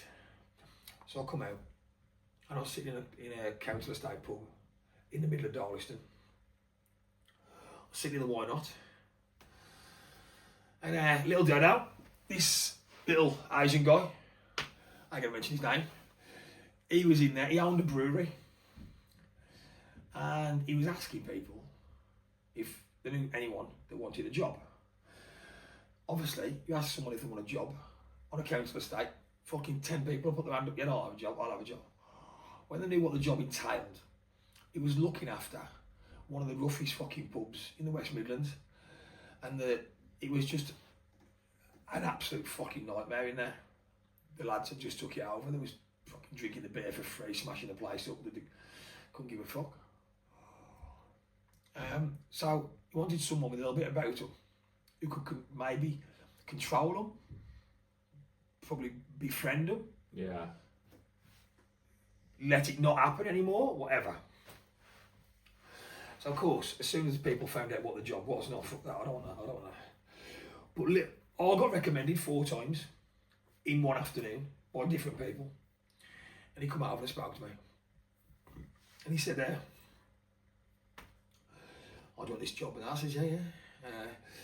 So what, you're going to pay me to throw people out of the pub? He's like a bouncer. I can't get a licence to be bouncing because of my criminal record. He said, no. You're going to be a manager. I thought, fucking hell, I've never been a manager in my life, man. But I thought, that sounds alright. I'll be a manager and fucking beat people up. That's class. Get paid for it. Fucking brilliant. So, it was in the next town to us, Willenhall. We're in Darliston. There wasn't enemies or anything, but going back to what I said earlier on, Darliston Comp and the school days, fucking Thomas Moore was more in Willenhall than it was Darliston. So these kids that I'd fucking been fighting, God knows how many years ago, it was all men now, weren't they? They was all fucking drinking this. So, I come along and I'll run this place and I thought, fucking hell, if the guy says to me, I'll give you 10% of what we earn. Now, I spent loads in pubs. So I thought, fucking hell, if he gives me 10% of everything that everyone fucking spends, I'll be rich. So I had this fucking naive attitude. Is that before or after all his expenditure? Oh, well, exactly. He was going to pay me after he. So I was thinking, I'm going to get fucking paid a fortune. Great. Anyway, first week, I think I got in about 4 fights. I think I got stabbed the first week or the second week in my back. I choked someone out, I threw someone outside. Anyway, pub had been smashed up about 3 times. And it was getting mental. We cashed up at the end of the week, we took 300 quid. I got 30 quid of that. Oh Lord, fucking hell. I'll get back to selling drugs. But you know what? I stuck it out, and I've become friends, and friends for life now. These lads from Willenhall, some of the most down-to-earth guys you could ever fucking imagine. And I've become friends with them. And then literally, I went to Tenerife, and seen what was at the time the most beautiful girl I'd ever seen in my fucking life. She was a shop girl in Lineker's, and I was over the road, and there was 40 of us on a stag do, fucking 40 lunatics. So I went over, and I seen her. I was like, how many shots have you got to sell so you can have the night off? And she went, I've got to make 100 quid, and then I can knock off for the night, because once I've made the bar 100 quid, that's enough for them. So my idea was to go back down to the 40 lads, get them all to buy 2 shots each. Fucking cleared it. Fucking £2.50. Ain't fucking done. Mm-hmm. Now I went back. I said, "He's like an absolute cock." I says, "These don't listen to me. I've got a lot of influence with these. Like, don't worry about this. I've got it. I've gone down the steps, lads." As I've said, lads, they've all stood up and walked off. And I went, "Oh, no, I'm gonna fuck off somewhere else." I thought, what the fuck? So I've gone back up to her. I says, yeah, they've all gone, like. And she went, "Oh, don't worry about it." And I ended up fucking seeing her later, and we spent a couple of nights together and whatever else. And it was all well and good. I just thought she's fucking lovely and beautiful. And then I went home. And then about a month later, she found me on Facebook and messaged me. I couldn't fucking fathom who the fuck it was. I hadn't got a clue who this girl was. I thought she's fit. Who's this? Aye. And then realised, when I looked through her pictures, because I remember her saying she was an air stewardess for British Airways before going to Tenerife. And she had an air stewardess's thing on it. Fucking, I remember. I thought, yeah, that's it. Anyway, cut a long story short, got her back from Bournemouth and got her to Darlington a couple of times at Willenhall. Anyway, she come into one of the pubs, and one of the lads who was on the stag do was in the pub. He went, "You know that girl from Tenerife, yeah? One he met?" He says, "Yeah." He says, "Can I tell you a story?" When he come over and spoke to you, we was all talking and said, "He's going to try and make us buy some shots." So let's all fuck off and call it embarrass him like that. So they all done it on fucking purpose, just to make me look a cunt. And it worked. But yeah, so I lied to Katie completely through my teeth. I told her that I had this pub at the time, so I told her that I lived in a penthouse apartment. I lived in the loft of the pub. It was full of rats. You are right though, to be fair.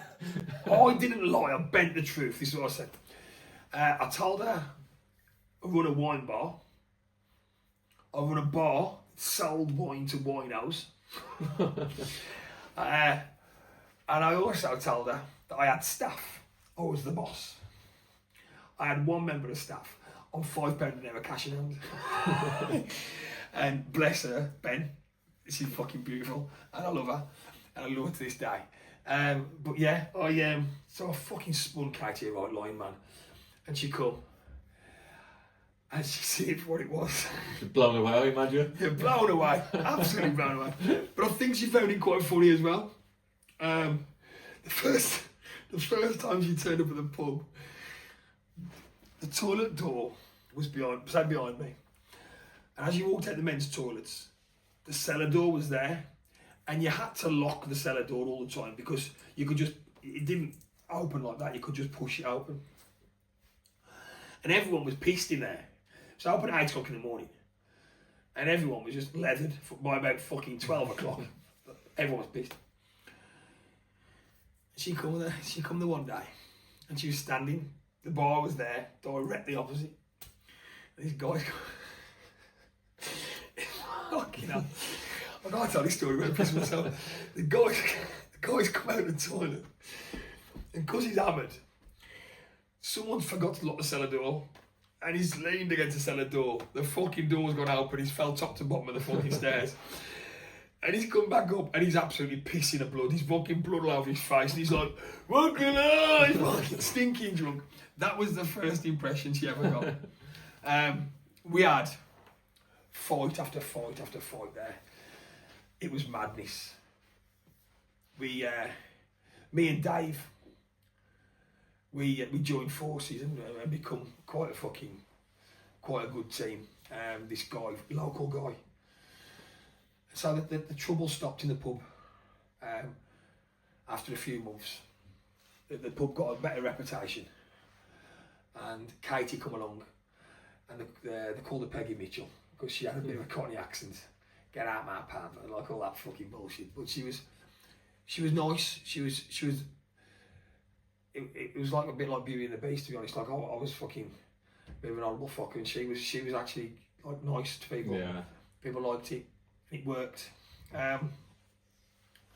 until the one morning. Like I said, we was open at 8 o'clock in the morning, and the one morning, we had a gang of lads come in, and Katie was on her own, and they was pissed. They must have been out all night. They must have been sessioning or something all night. And they've come in and gone fucking playing about, and fucking one of them jumped the glass on the floor. And Katie's told them to stop it, and he's gone, what the fuck are you going to do? Who the fuck runs this place? And she said, well, I do. I'm the licensee, because by that time she got the licence. Obviously I couldn't get a licence. And he's gone, you fucking slag. You can't run a fucking place like this, blah, blah, blah. And I'll stick a glass in your fucking eye. And he's thrown to glass her. And numerous other things he'd said to her as well. I mean, that's just the bare bones of what he'd said to her. So what she done, she got on her phone, went around the corner, and she was phoning me to say, you might need to come here, because I think it's going to kick off. Well, I'm a little bit scared, to be fair, so you need to come.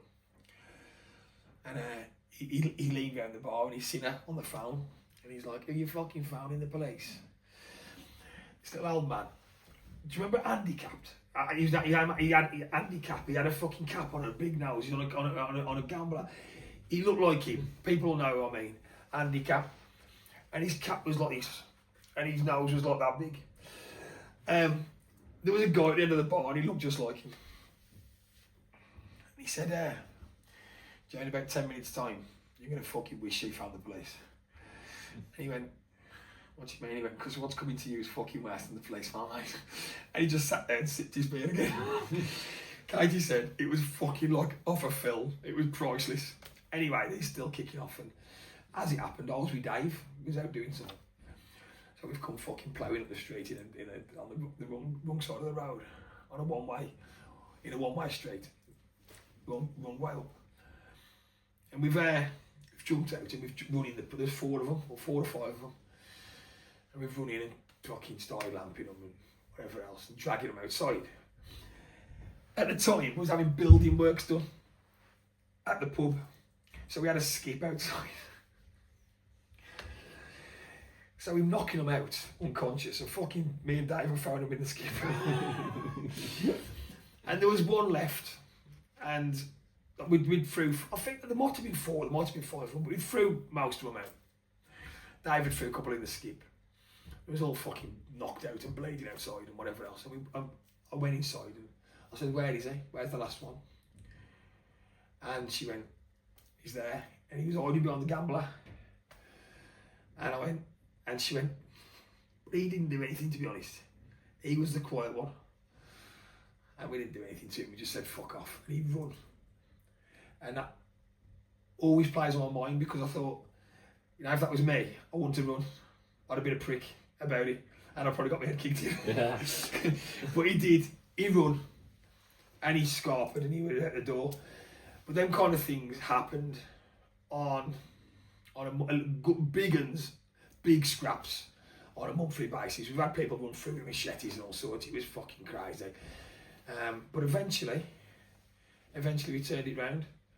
And then from the £300 a week, I think we took it to 10 grand a week. At one point, we were taking 10 grand a week. So that little council estate pub done us all right. And that's when you thought, yeah, this is for me. Well, no, to be fair, I just thought then, this is something to do, if I'm brutally honest. We was living upstairs, we was on £1,000 or 800 to £1,000 a week between us. So between us, 500 quid each, but we've got no rent, got no bills. So if you take your rent or your mortgage out of your monthly salary, all of a sudden you've got a lot more. So we wasn't paying any rent or wasn't paying any mortgage. So this £1,000 a week or £4,000 a month, back in 2013, it was all right, man. Like, it was sound. We couldn't live on it. It was lived quite comfortable as well. We had a nice car. We ate well.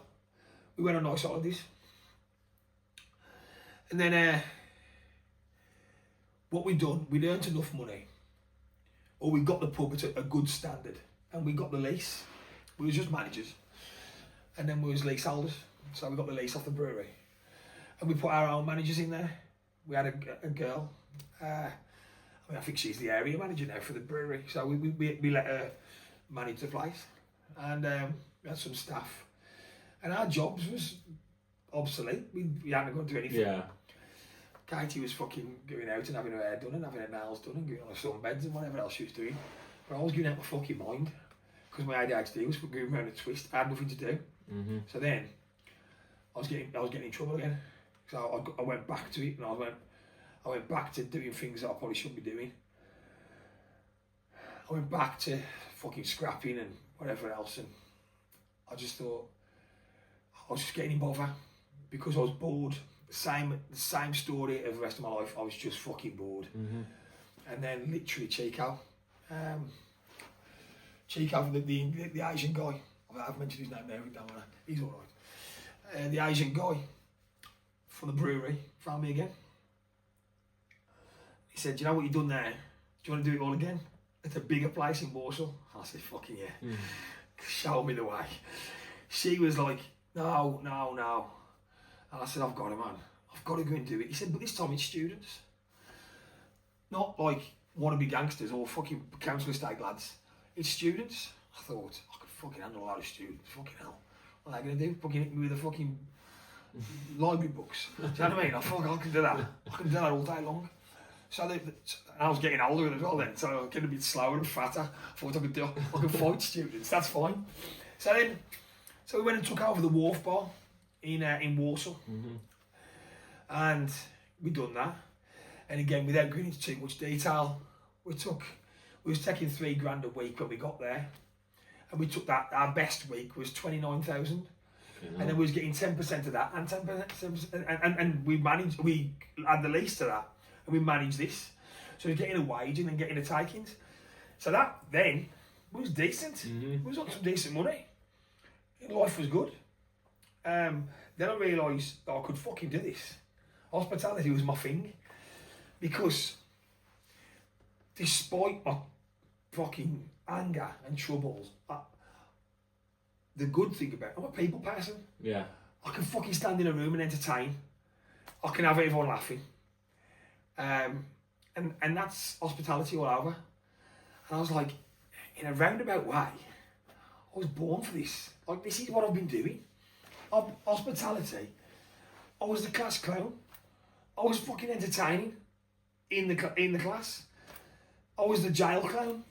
I was having a laugh with everyone. I didn't have enemies that liked me. Yeah. So the general public started to like me. So I was like, this is alright, I can do this. And then there was a room in the back of the bar. and I asked if I could build a restaurant in there, because one morning I was eating my cornflakes. I had a bowl of cornflakes, and I was sitting in this window. I thought it was a nice place to eat this would. And it was just an empty room at the side of the lock.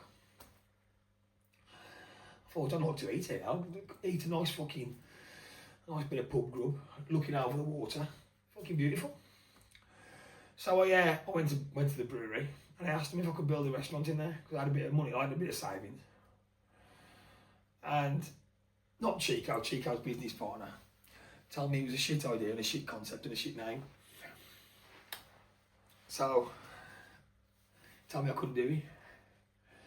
So I was that kid, like I've told you earlier on.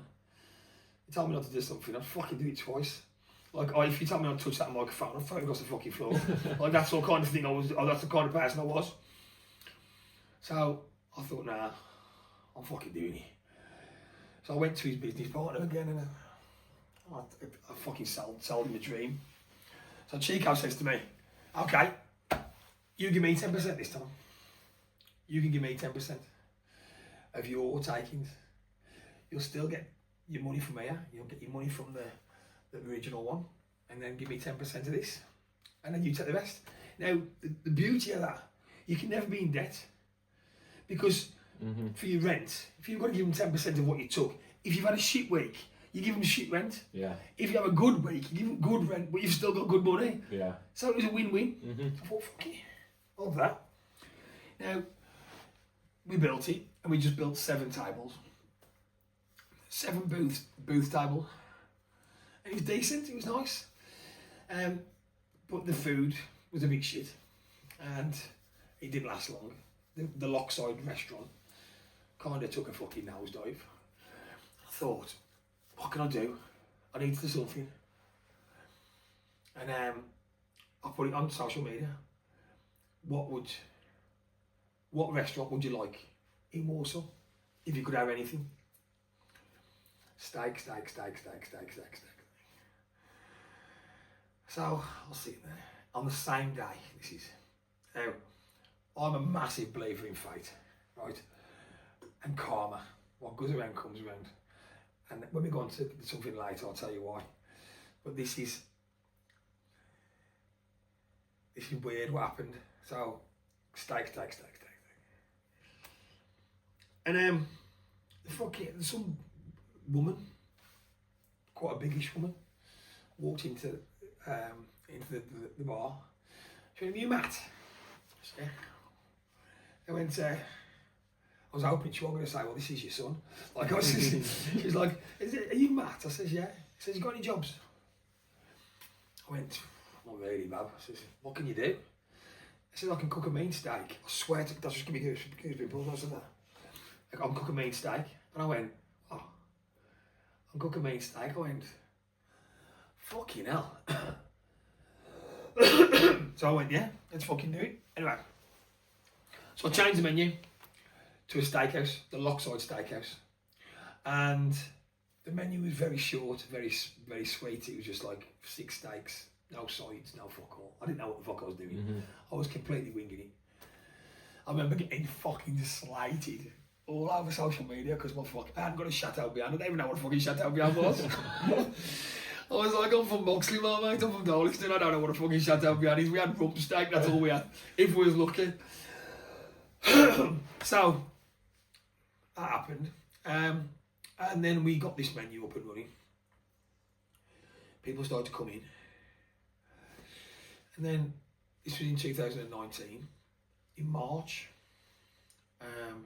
By December 2019, I was turning away 100 tables a week because I hadn't got enough room. I had a 3-month waiting list to get in, and I was giving the brewery between £900 and £1,000 a week for my 10%. So, for all the fucking thick people out there, I was doing 10 grand a week. Yeah. I was doing 10 grand a week, and I was fucking loving life. We was taking home thousands, man, and it was good. Life was good. I was doing all the waiting, fucking entertaining everyone and fucking loving life. And Becky, this girl who walked in, she was doing all the cooking. So she was on fucking, I don't know, maybe 400, 500 quid a week. The produce was probably a couple of grand. The rent was £1 grand. I was taking the rest out. I was fucking smashing it. Yeah. I'd have stayed there forever. I really would. But that was 2019 in December. And then what happened in 2020 in March? COVID. Yeah.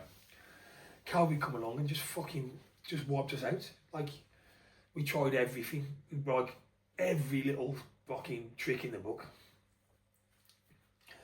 And we'd just been told to go home, basically, and shut. That's it, done. And I don't mind saying to you, I went home and fucking cried into my cornflakes because the only fucking thing that I ever done that was legal.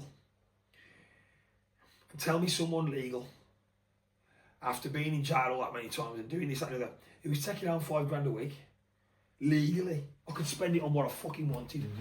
It was in my bank. I could use my card. I ain't got to fucking fetch cash from under the bed or in my mum's wardrobe.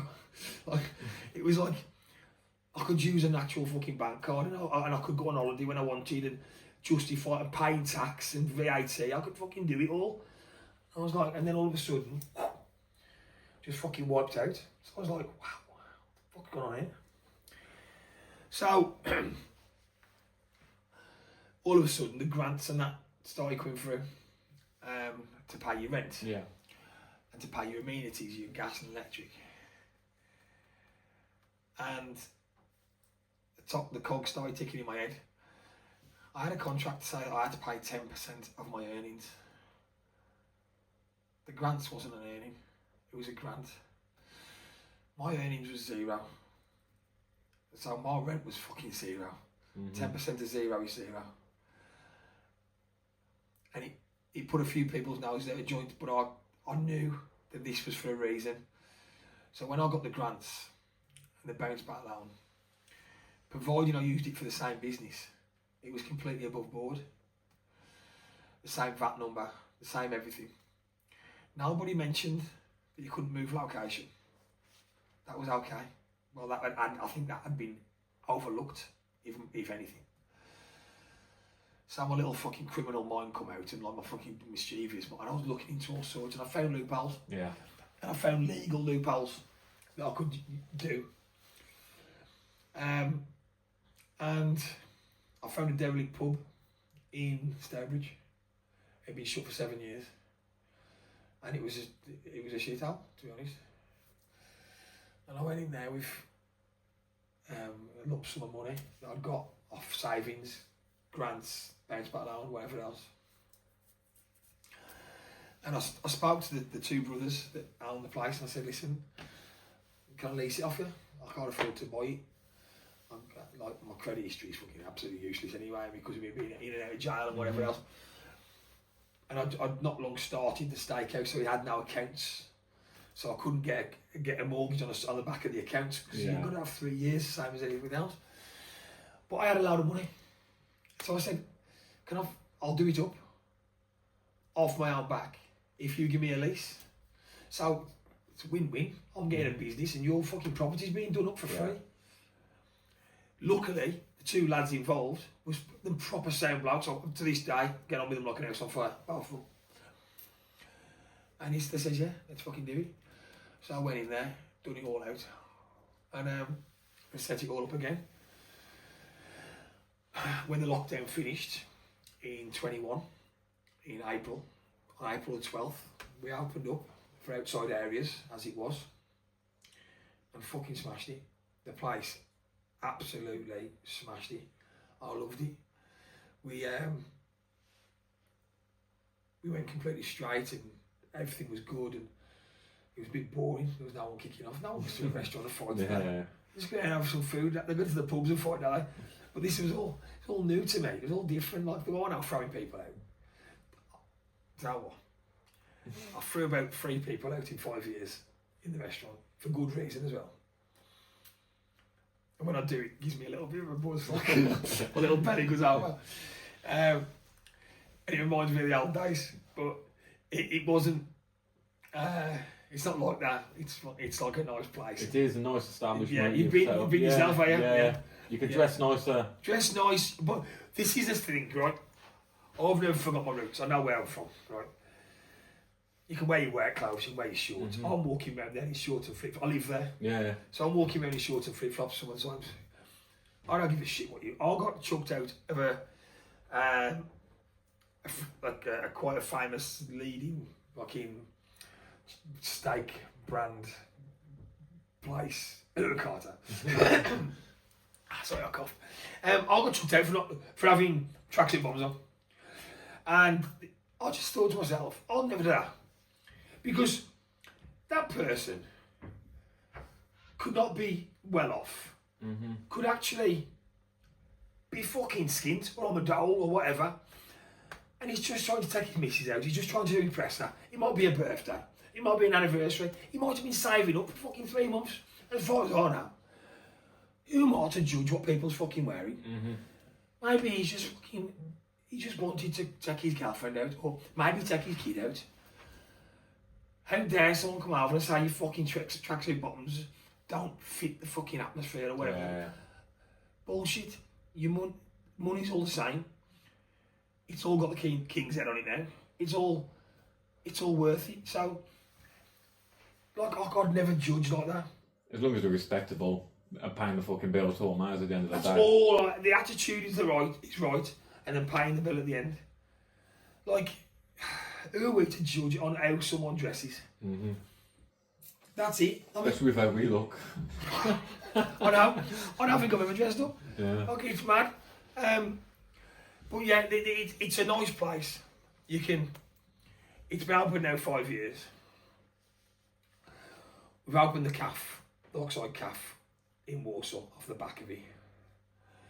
We've had some good years. We had some bad years, but that's business.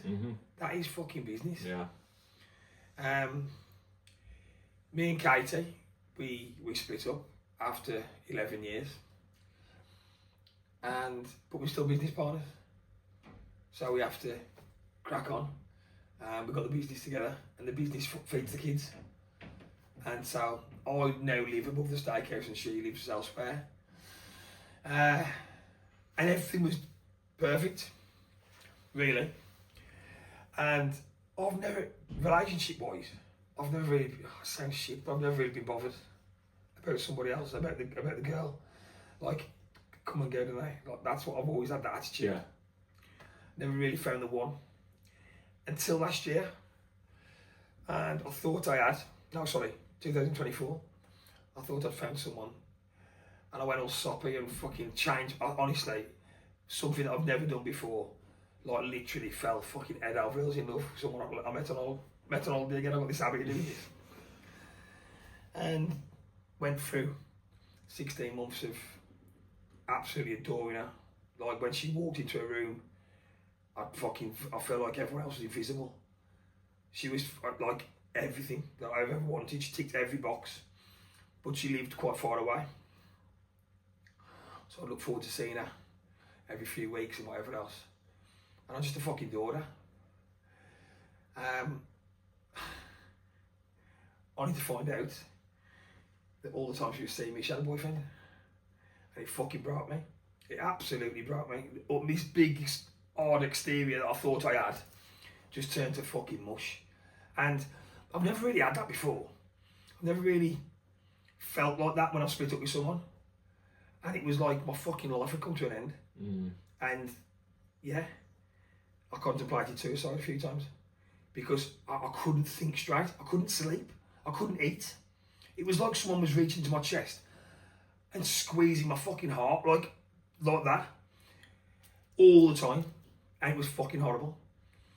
And it was only June last year that I found out that she was still with this, who she told me was her ex. She was living with him. She was fucking with him on a full-time basis, and it fucking broke me. It absolutely broke me. Business started to go down because I wasn't doing my social media post. But then when I started doing my social media post, I was being two people. I was being the happy, like, yeah, look at me, like, and then for the steakhouse, and then coming off the camera and going, oh, just deflated again. Yeah. And then just sitting in my room and not knowing what the fuck I was doing.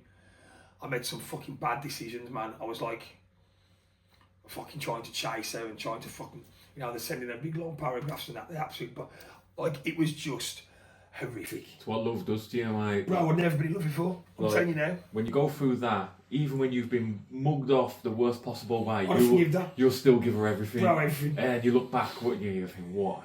Everything. Yeah. Like, even up until a few months back, I would have given her the world. I'd have forgiven her everything. And she was everything I ever wanted. And she couldn't leave the security of the boyfriend who bought the house and whatever else. Yeah. And it just crippled me, man. And then since then, like this is June last year, and there's a couple of people been in my life, and it seemed like he's a car bond with anyone again. I don't let anyone in, because the one person in 45 years I did let in fucked me over. Yeah, it's that trust again. And it fucking, honestly, it was like someone just got a fucking, it was just getting a bat every morning when I was waking up and just slamming it over my head until I went to sleep again. That's what it was like. Mm-hmm. And it was fucking terrible. And I wouldn't wish it on my worst enemy. I really wouldn't. And it looked like she just got on with her life and just like swanning around and all I forgot about. I just forgot about. And I just thought, was that all a lie? Was that all a fucking lie? Was the whole situation a lie? And if it was, what the fuck, man? Like, it just crippled me. And of late, like I've been sound again. I'm got back on fucking board. The social media thing. Like the Steakhouse has got a massive social media following. And I just come back by accident. Like completely by accident. I didn't want to be social media influencer or anything like that. I've never set out to do that. Fucking hell, you couldn't be further from the truth. I just done it to advertise a Steakhouse. And someone says, he's got tattoos over his face. What? And he's not a drug dealer. He's not a gun smuggler, or he's not a people smuggler. You know what I mean? He's got a successful restaurant, and that just goes to show what kind of society we live in now. Because judging a book by its cover, I mean, you got tattoos on your face as well. You get judged. Yeah. You get judged a lot. You can't be educated. I mean, I'm not educated. I'm fucking dyslexic as fuck. But you can't be educated. You can't be successful, and you can't be a nice person. Yeah. You've got to be a horrible motherfucker who would fucking stab your nan while she was sleeping. Do you know what I mean? Yeah. Because you've got a tattoo on your face. Matt, I've said the exact same on here. Like, people look at me and probably think I'm going to rob you. Yeah. But in reality, my daughter will draw me a picture and I'll cry. Yeah, exactly. Do you know what I mean? Like, Yeah. I've tried to top myself in the past. So I've got all my own problems, and people see this before they see what's fucking actually going on inside. Well, this is it. When this thing happened with me, with this girl, last year, it was very difficult for me to go to anyone, because I put on this big fucking show for the last God knows how many years. Who do I go to? Yeah. Myself. People come to me with their problems. I was the guy that everyone comes to with their fucking issues. Who do I talk to? Me. Like, what do I do there? What do I fucking say in the mirror? I'm struggling. Fucking bad, man. Fucking bad. Do you know what I mean? Who do you talk to, bro? You could be a twat, you can. Who do you talk to? Yeah. Like it was bad. And I had no one to fucking... I mean... my mates and bikers, right? My mates and bikers, they're fucking alpha males. Rough, tough fucking blokes. We don't sit there and fucking hold hands and tell each other our problems. Because we'll fucking laugh at each other. We don't do that. Yeah. Like... girls, without being at all sexist, girls will sit there together and they'll fucking, oh God, are you okay, Sandra? Yeah, you're all good, and fucking, what happened to you and all? Like, when this happened to me, I ain't got a fucking person in the world that I could go and talk to. Do you wish you did have? Yeah, I do. I do a little bit. And there'll be plenty of people. I was just about to say, when this goes out, people saying there'll be could talk to 1,000 people saying you could have talked to me, you twat. But that ain't me. That is not me. That's a part of my issue. Like, and because of the social media presence, I think this is a problem, and I can tell why a lot of, oh, fucking hell, I hate to use the word celebrities or fucking people in the public eye, and they end up fucking cracking up because they're trying to be two people at once. Yeah, trying to portray a certain image. And that's me, right? Nowhere near celebrity status or whatever else. I get recognised occasionally for the fucking social media post. But me trying to be this social media fucking man who is promoting his business. And yeah, come to the steakhouse, fucking our best steaks ever, blah, blah, blah, blah. Turning that camera off and just fucking breaking down. Because I'm two different people. I mean, not now, I'm fine. But at the time, I was two different fucking people. And the circles that I was in It's not the done thing to go and fucking hug each other and tell each other our problems. Deal with it by yourself. And the way I was brought up, fucking deal with it by yourself. I wouldn't even feel comfortable going to my dad and saying, look, I've got issues, like I've got some problems. Especially over a girl, he just fucking laugh at me. Fucking girl, there's fucking millions, there wasn't millions, there was one. Yeah. In my head, at that time, there was only one girl that existed on this planet. And I couldn't figure out why she didn't want it. I'd give her everything. I'd have fucking changed her life. That's the mindset I had. Yeah. And for her to do it to me and then just ghost me, because she lives miles away. So it was just like, I'm not going to bump into her in the local pub. I'm not going to see her in the local supermarket. It was like block, disappeared. And one of her friends said to me, it's like you're grieving someone that's not dead. I'm possibly never going to see her again. We don't go to the same places. We don't do the same things. We don't live in the same area. So, I mean, now I'm fine. I don't give a fuck if I see her again or not. I'll be absolutely fine if I did see her. I'll give her a kiss on the head and say, how you doing? No hard feelings. But at the time, the thought in my head of not seeing her again was fucking destroying me. And I couldn't see a way out of it. That's the things. I've said this in the past, and I've gone through it myself when I was a kid. Like, you get in a relationship, that person becomes your rock, your best friends. You can show a bit of weakness to them. Best mate. Do you know what I mean? You go out the house and be one of the boys, but when you're home, like, babe, give me a cuddle on the sofa. I'll be the little spoon. Do you know what I mean? You go through all that, and then suddenly, your right arm's gone. Well, this was slightly different because she lived quite far away. We'd FaceTime each other. Now, this is probably the gayest thing I've ever done, is FaceTime someone and watch the box set or the film together. She put it on at the same time. We'd sit and watch it. We'd speak to each other 20 times a day on the phone for 20 minutes, half hour, 2 hours at night time, 3 hours at night time. And all of a sudden that was gone. Fuck me, I realised I had loads more hours in my day. Because I was like, what do I do now? What do I do now? Because she went back to her normal life and I went back to fuck all, nothing. And I was just like, wow, what the fuck do I do? I was lost. I was completely fucking lost. I was, like I said, I was making rash decisions. I was acting like a bellend. I was snapping at people. I wasn't me at all. I just thought I needed to do something about this. So I went to the gym, found the gym. Because I was, this time last year, I mean, I'm not in the greatest shape in the world, but this time last year I had a little pot belly, I was fucking had tits and... Age. Age had hit me. And you know what, bro? She was my everything, so and I was content. I don't want no one else. I don't need to be fitter. I don't need to look better. I thought she wanted me forever. Then she was gone. Then I was like, I need to do something about this. Because I need to pull again. So went to the gym, and the gym kind of fucking soothed my mind. Soothed new routine. This little routine that I've got now in the mornings going to the gym. I just tried to join David Lloyd Gym.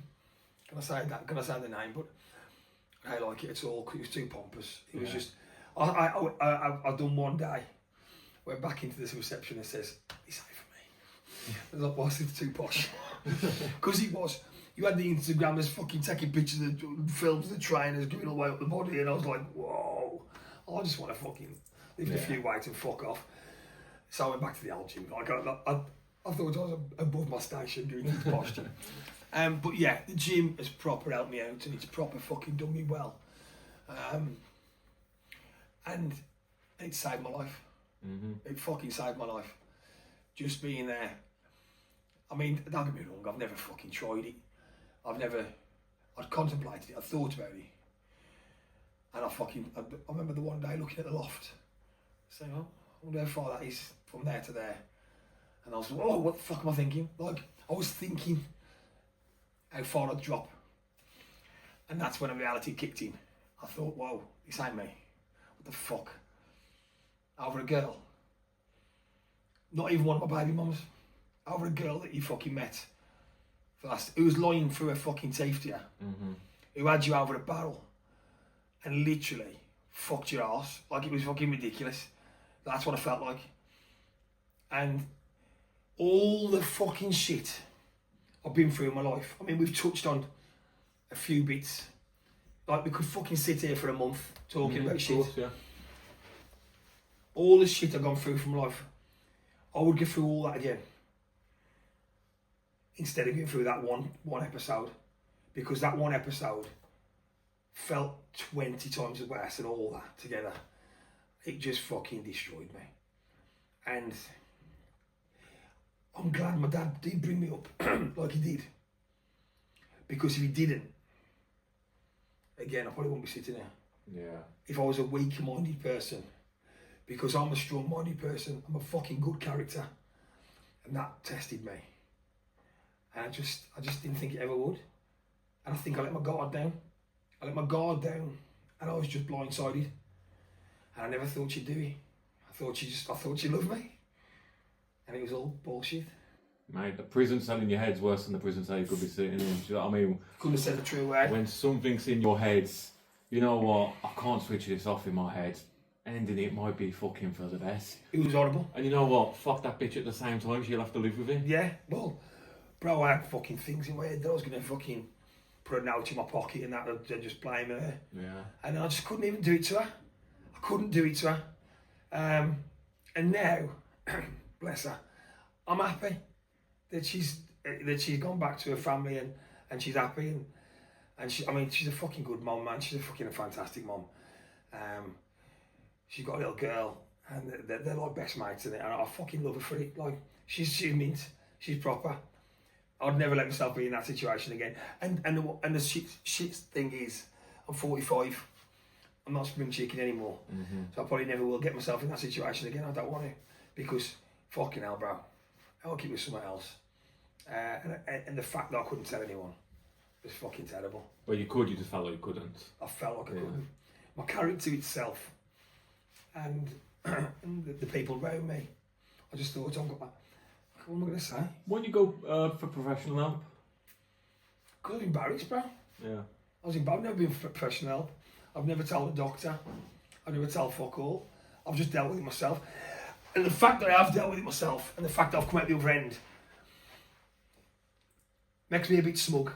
Yeah. It does. Yeah. Because I thought, fuck it, I've done it myself. Yeah. And it makes me feel like I can beat anything. Yeah. Always does. Like, there's no shame in going to the doctors. If you need, like, in the past, like, I've spoken numerous times, like, I'm bipolar, like, I need fucking legit help. I'm not going through a period of a crisis. I'm going for life. But in the past, when I didn't know what was going on with me, I'd go, GP, they give me antidepressants. They give me like a fucking month's worth. In my head, I'm like, I'm going to take them, but I'm going to get off them before I run out, just to beat itself. Yeah. Turns out, antidepressants make me worse because I'm bipolar. So, yeah, I was always up and down, but that was the same as you do. I mean, that was always my target. I needed help, and when I got help, it was fucking shit for me. I've got 1,000,001 stories about professional help, but... Well, maybe I should have done, but at the time I just thought, I'll do it myself. And in the grand scheme of things, it wasn't the longest time in the world. I thought it was the end of the fucking world. I thought nothing was ever going to fucking change. Yeah, but that's hindsight, isn't it? At the time, it is the end of the world. Yeah, yeah. Hindsight now, you can laugh, but... I'll fucking laugh about it now, just smile. And just like, what the fuck was I playing at? You know, what was I doing? And again, without blowing my own trumpet, I've got a fucking a queue of girls fucking knocking my fucking inboxes down, like and not because of me. It's because of the steakhouse and because of being seen on social media and that and whatever else every day, and I couldn't bring myself to even message them back or nothing at first. Now I do. Yeah. You'll get there again one day. Yeah, maybe. Right, mate. So, with your obviously colourful life, a lot of vicious rumours about what you're doing criminal-wise and all that stuff. You've turned it all around. Successful business, beautiful steakhouse, great food. You also do a lot to help in the community, charities. Tell us about that we've got going on. So, I've always tried to give a little bit back. Once I started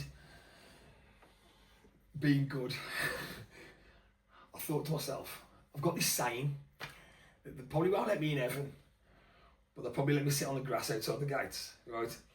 Because I've tried my fucking best over the last 10 years to do things, bits and bobs. Now, I had a friend, he was homeless, and he used to come to the bar in Warsaw. I first met him in Warsaw.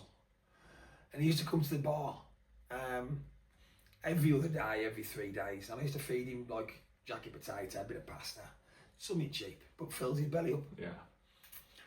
Once a month, I'd let him go and use I had a little flat across the way. I used to let him go and use the shower.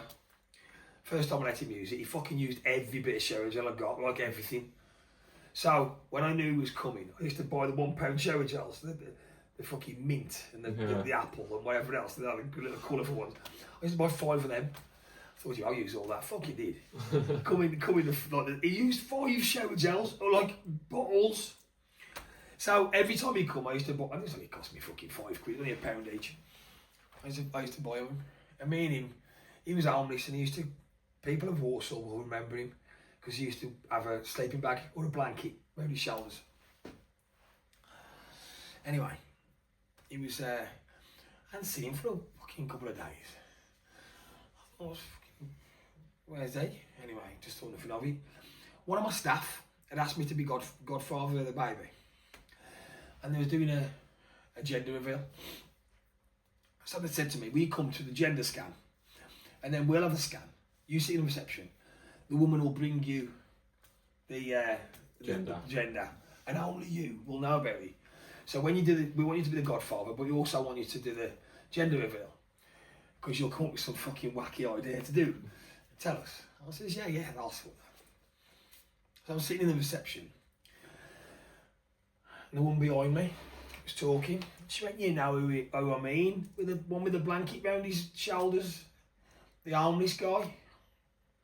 So I fucking started listening, and I fucking wish I hadn't. I found him dead this morning in the bin cupboard of the flats.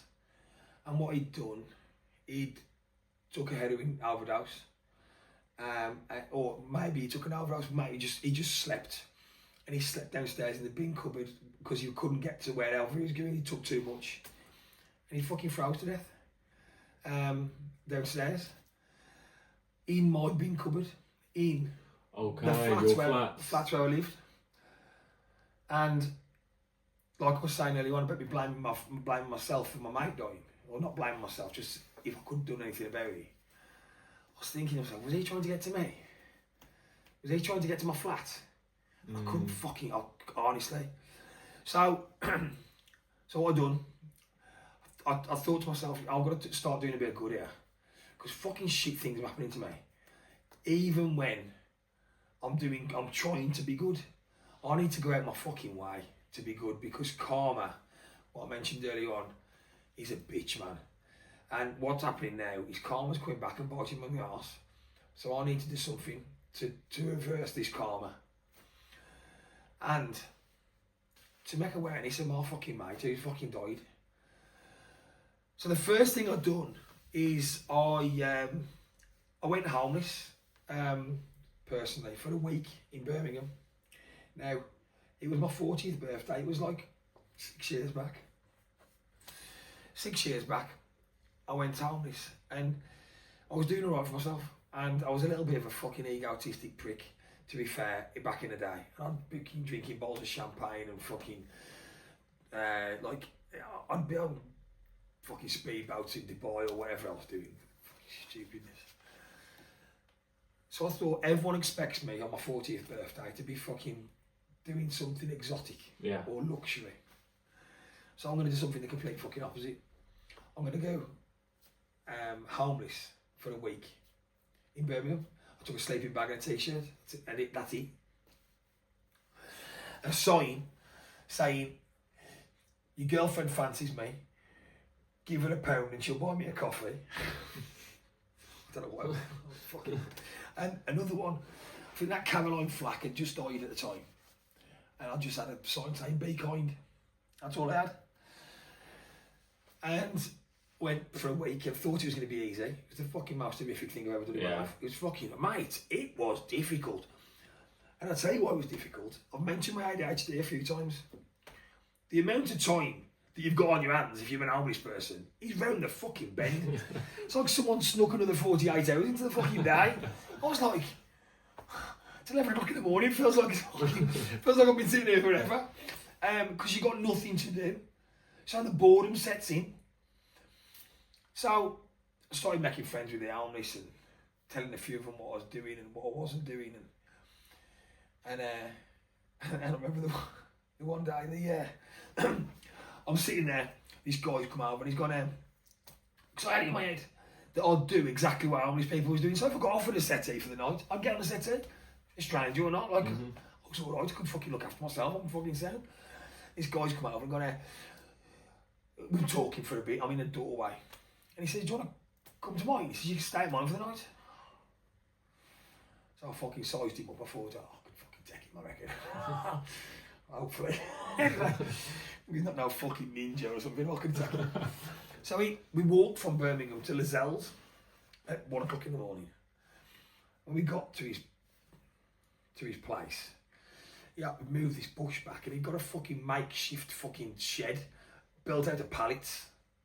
I thought if I just walked fucking miles to get to here, I'd have been fucking better off in that doorway. But always the fucking optimist. I was like, yeah, thank you. Might be nice inside. Might be lovely. It wasn't. It stunk like cat piss to me. But you know what? I got in there. He went to one side, went to sleep. I got in there, went to sleep. And then I woke up in the morning. There was 2 fucking lads at the end of my bed sniffing gas. I was like, this ain't for me. I need to fuck off somewhere else. So anyway, I said my goodbyes and went. And I think we raised something like £10,000 for charity, for the Homeless Angels in Warsaw. We give them some money. We bought mountain bikes for people so they could ride around to get to the soup kitchens and the free food. Because Birmingham, honestly, the soup kitchen and that separated and that far apart, it took you hours to get to your next meal. So I bought a few mountain bikes and we put a guy up in a flat, put him up in a flat. It was good, and I got a bit of a sense of achievement out of it. So then we started doing things, feeding the vulnerable at Christmas, the elderly. I personally, every Christmas day now, I take elderly and vulnerable people Christmas dinner round to their houses, and they're recommended by neighbours or family members that are quite far away. Yeah. Your family member might live in Scotland and might have a great auntie that lives in Wolverhampton. Like no one can get to her. It's Christmas Day. Or disabled people who live by themselves. So I try to feed them every year at Christmas. On Christmas Day, I get my little sooty van. I drive around and deliver the dinners, hand deliver them. I got moaned at 1 year for being late. Fucking, it was free. I was delivering it Christmas Day and it was late. For whatever. Anyway, so we do different things all the time. And I kind of really like it. It's like I'm giving something back for all this shit that I've done. For all the fucking... I must have sent some teachers fucking round the bend at school. Yeah. So I know I've sent fucking army people round the fucking bend. Probably prison screws couldn't fucking stand me. The amount of coppers that fucking hate me. So it's like I'm giving it something a little bit back. With the charity work, what we do. When it was snowing recently, doing the charity work, what I've done is I've got that truck, the Amarok, best thing I've bought in my life. Little bit for my benefit because it was fucking really funny going around in the snow, going over the hills and whatever else. But what we've done is I went to the local hospitals and picked up the nurses and doctors, the important people, the surgeons who couldn't get home because their car wouldn't drive in the snow. Yeah. Couldn't get taxis because the taxis couldn't drive in the snow and there was also charging a fortune. So I'd take them, me and a few of the lads put a WhatsApp group together, ones who got 4x4s, and we'd done a full 2 days, taking people backwards and forwards, picking up from home, getting a list from the hospital themselves of people of importance. I mean, we didn't pick the fucking toilet cleaner up or the janitor. I'm not saying that's not an important job, but it's not a life-saving job. Lifesavers. So we picked up the surgeons, the main doctors, the main nurses, and we done that. And again, not raising anything for charity or anything like that. Just a really good sense of achievement. Helping the community. And helping the community. And then this week, or last Sunday,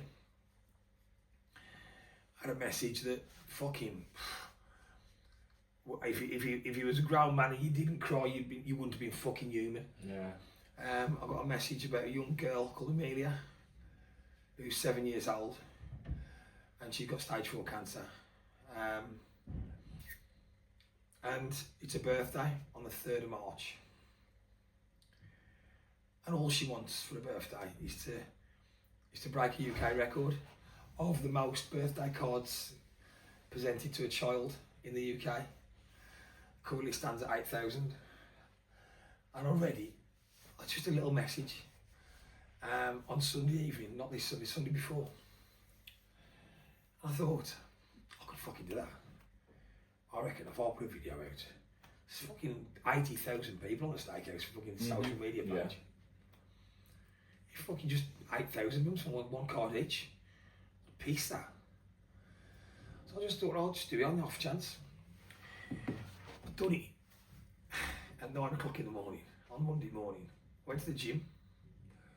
Now, like I said, I was fucking moaning about these people with the cameras on their feet and whatever. I sometimes take my phone in the gym just for a little bit of progress, to see how I've got on. But this time I put it in the locker, left my fucking phone there. Got back to my phone, fucking half a charge. I thought, it's fully charged. When I went in there, I thought my phone was broke. I had fucking hundreds of messages from a video that I'd put out literally an hour and a half before. I had phone calls. The fucking post had gone viral, like literally in the space of an hour and a half. It had gone up and down the country, and I was like, "Wow, what the fuck's happened here?" I had the family on the phone to me and all sorts, saying, "So we thank you so much." Blah blah blah blah. Blah. I was like, "What? I've done nothing. I've done a video. That's all I've done." Anyway, it's fucking snowballed. Snowballed. I've been on the radio about 4 times last week. I've had fucking the newspapers all over the Steakhouse. I've had influencers, social media influencers. I've been doing this thing with a guy called Man Like Mike, who's an influencer on social media. Does fucking food reviews and stuff. It works for him, you know what I mean? But he's a good kid. He's a good lad, and we've developed a little friendship through it. The most unlikely friendship in the world. Like, he's this skinny kid who fucking bounces around and blah blah blah, and I'm this grumpy fucking tattooed biker, you know what I mean? But he's a good kid, he's a good lad. I like him a lot. And we've been doing this thing together. And at the last count, just the cards that have been delivered to the Steakhouse alone, don't forget this is up and down the country. You've got drop-off points and collection points everywhere around the country. We've got 60,000. Fucking hell. 60,000 birthday cards at the Steakhouse currently right now. She wanted 8 to break the UK record. It's fucking bonkers, bro.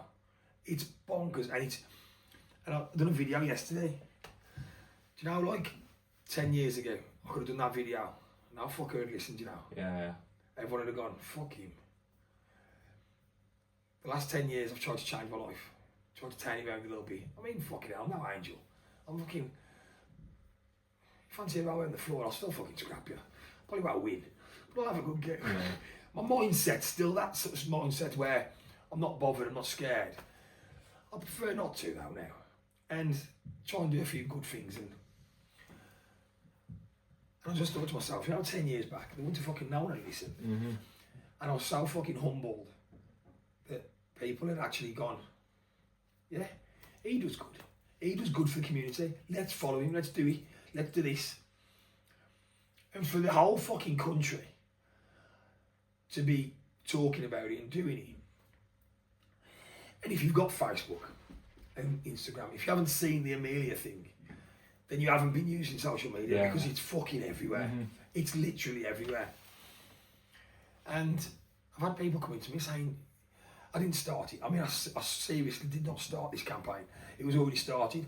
All I've done is pushed it down the hill a little bit and got it some traction. But honestly, for the amount of people that have got involved since I got involved, has blew my fucking mind. And kind of realised in myself that there's more to me than fucking tattoos and violence. Do you know what I mean? Or the violence is even going out the fucking window now. I've still got tattoos. I'm going to be able to get rid of them for a while. But that part of me. And what we originally started talking about was judging a book by its cover. And there's that many people now saying, never judge a book by its cover until you've read it. And it's true. Yeah. It's fucking true, you know, because the amount of people who have jumped on this and been thanking. I've had little old women, 60, 70-year-old, coming to the steakhouse and just giving me a love and breaking into tears. I'm like, little old women used to be scared of me. Now they're coming in and crying on my shoulder. If that ain't a change in your life, then I don't know what is. Yeah, it's because you've shown the human side of you. Yeah. The good. And there is, I mean, I think there's good in everyone, good in most people, 99% of people. And I never thought it would, and it's going to sound a bit fucking funny now, but going back to that girl last year, I think I was already trying to be nice before that, but I think she made me realise properly that I got a heart. Like, I was like, oh, there it is. Yeah. Because I could fucking feel it every day because it was fucking breaking. So I realised I've got one. And I was like, well, no. Oh, yeah, let's use it for good. It's like a little superpower. Like, I was using it for fucking bad and fucking funniness and whatever else. I'm now using it for good, and it seems to work a lot. And the last few things that I've done, especially, like Christmas time this year, fed the elderly on Christmas Day, and that went like wildfire. The nurses doing the snow thing, like wildfire. And now this little Amelia thing. I think people are listening more. People have took notice of me. Yeah. Where before they just like laugh at me or be scared of me. I remember a girl saying before, like, when you used to walk into a pub, she was saying to me that I'd changed so much, basically. And she said, when you used to walk into a pub in your 20s, me and my mates used to walk out because we knew something was going to kick off. And I fucking felt sick, you know. I felt, is that the way I used to fucking present myself? Is that the way I used to be betrayed by people? And she says, if any consolation, now they all want to shag you. So, you know what? I'll tell the bad with the smooth. Silver lining. So the silver lining of everything. But she says, you've changed so much. You've changed so fucking much. It's unbelievable. It's clear in your story, maybe you've changed it all around. You're just putting all your energy where you've got to burn. Instead of putting it into negatives, you're now putting it into positives. Yeah, and I think that says a lot because we've mentioned the ADHD thing. I've never been diagnosed, never. Yeah. Because you didn't get diagnosed when you was a kid. When you. Yeah, there wasn't a thing. Nobody cared. No one give a fuck. You're either good or naughty. Fuck off. Yeah. Either way, fuck off. Fucking shit. And I think now, I realise that there's an issue there somewhere. Yeah.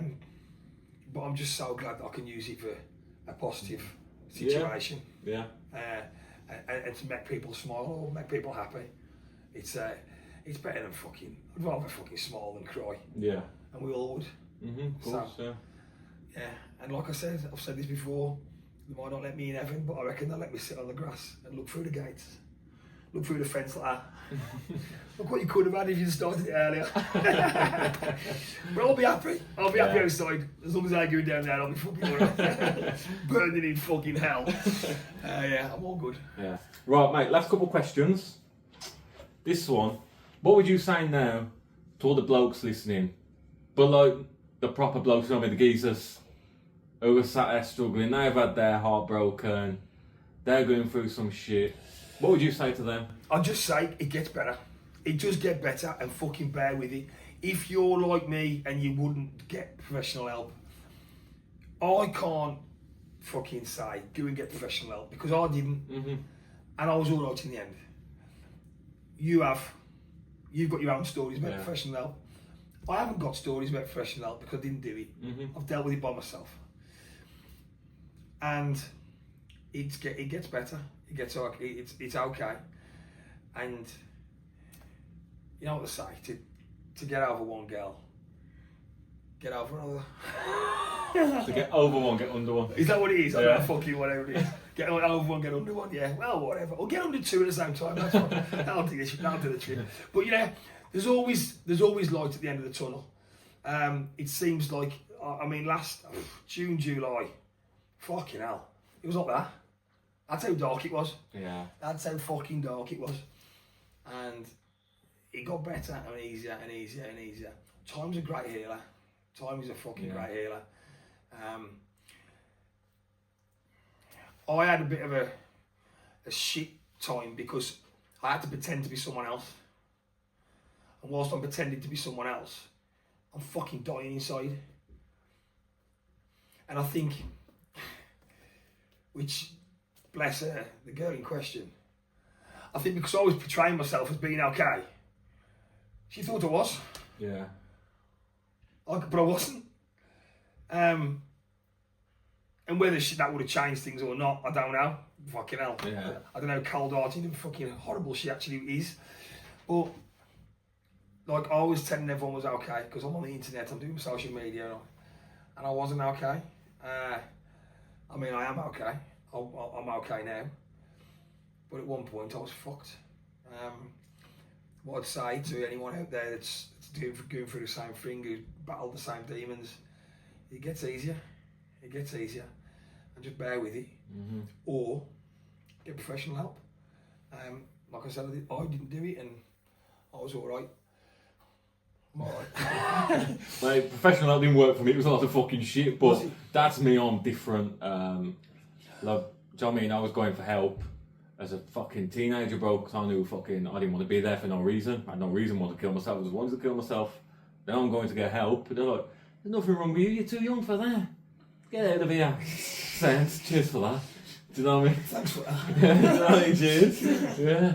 But, do you know what I mean? Obviously, GP can help for a crisis in the moment. I needed long-term help, I got that now, that's me. But if you are struggling in the moment, either distract yourself for the moment with gym, walking, exercise, something like that, or go to your GP and get help for that moment, and it will work. A little time out, month of medication. Well, when you said you was too young, I always thought I was too old, because I just thought, I'm a bloke, I'm a proper bloke, like, fuck me.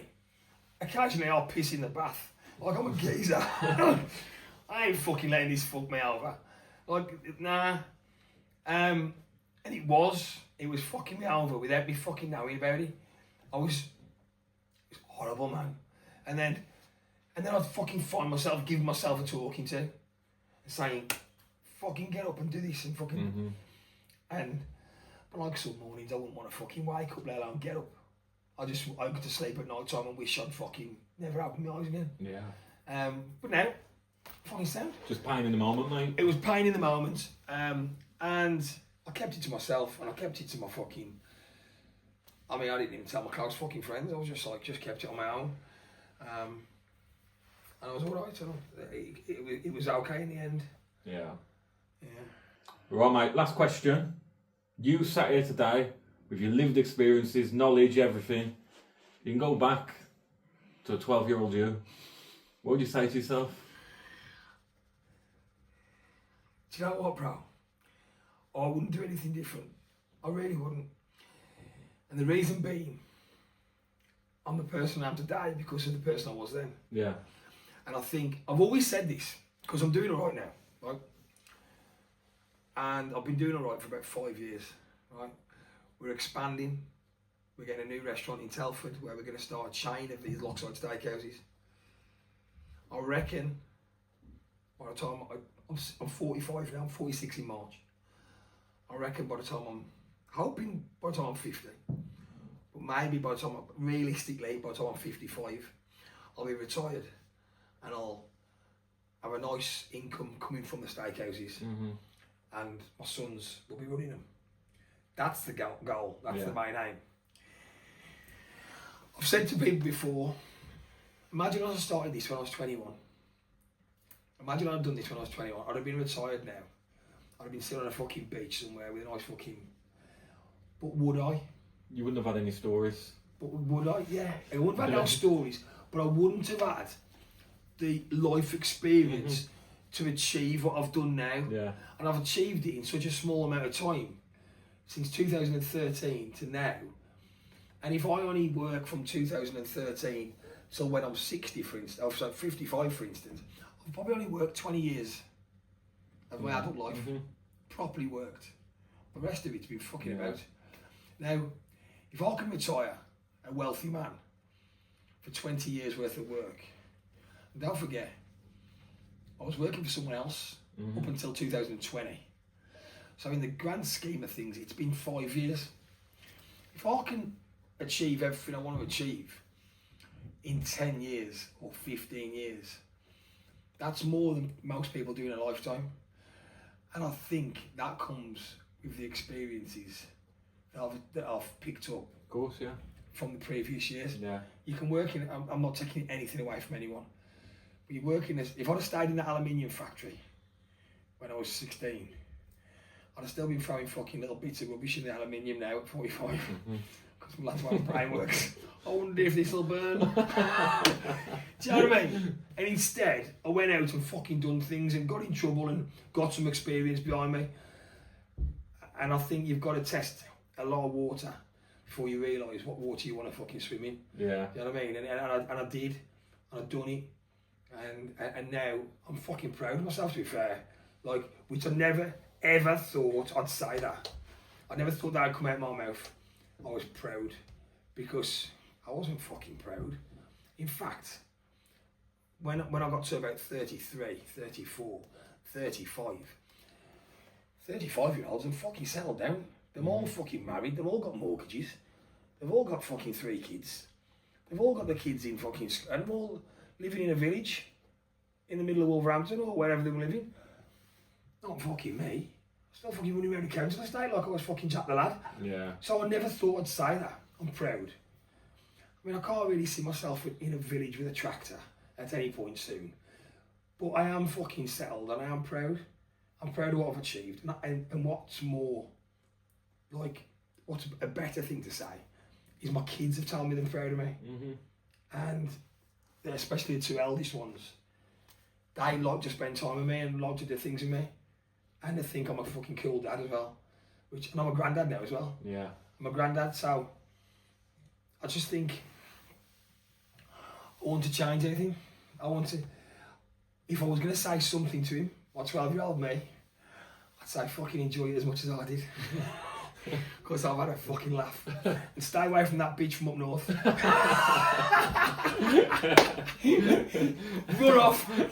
Run the other way. Because she'll break your fucking heart. I'm only joking if you're watching. Love you really. But yeah. Mate, as long as you're content and happy and your kids are happy, that's all you need out of life. Yeah. That's all you need out of life. Exactly. Well, I've done my thing now. I can leave if I can get a chain of steakhouses in the next 10 years, try and leave a bit of a legacy. Try and leave something for them not to run. I mean, if I can get a steakhouse that's going to run for the next 50, 60, 100 years, then hopefully it'll provide for my kids, their kids, and then maybe their kids. And I think if you're providing for your great-grandkids, you've fucking done your bit, are you? Yeah. Let's face it, your great-grandkids ain't going to know who the fuck you are because they've never met you. So, if you can provide for from generations to come, then you've fucking done the right thing. Because as much as my dad provided me with life experience, life skills, I didn't get anything off him. I didn't get, like, I probably won't get any inheritance or nothing like that because he's not a wealthy man. He's comfortable. He's not a wealthy man. and he's definitely not passing me a business on or anything I can sink my teeth into when he's gone. But I'll try. I will try and leave. I've got 5 boys. If I can leave businesses for all of them, and I can train them. My eldest one already works for me. He's already one of the best fucking cocktail makers I've ever seen in my life. I didn't want to tell him because he'd run off to fucking Ibiza or something. But now he's got a kid, he's settled here. I didn't want to tell him before he got a kid. I thought he'll be fucking off it. He'll be in fucking Cafe Mambo or something, fucking flipping cups in the air. But he's really good, and I'm really proud of him. I'm really proud of the other one. Was boxing for a while, really good at it, and he's just started back again. So I'm proud of him.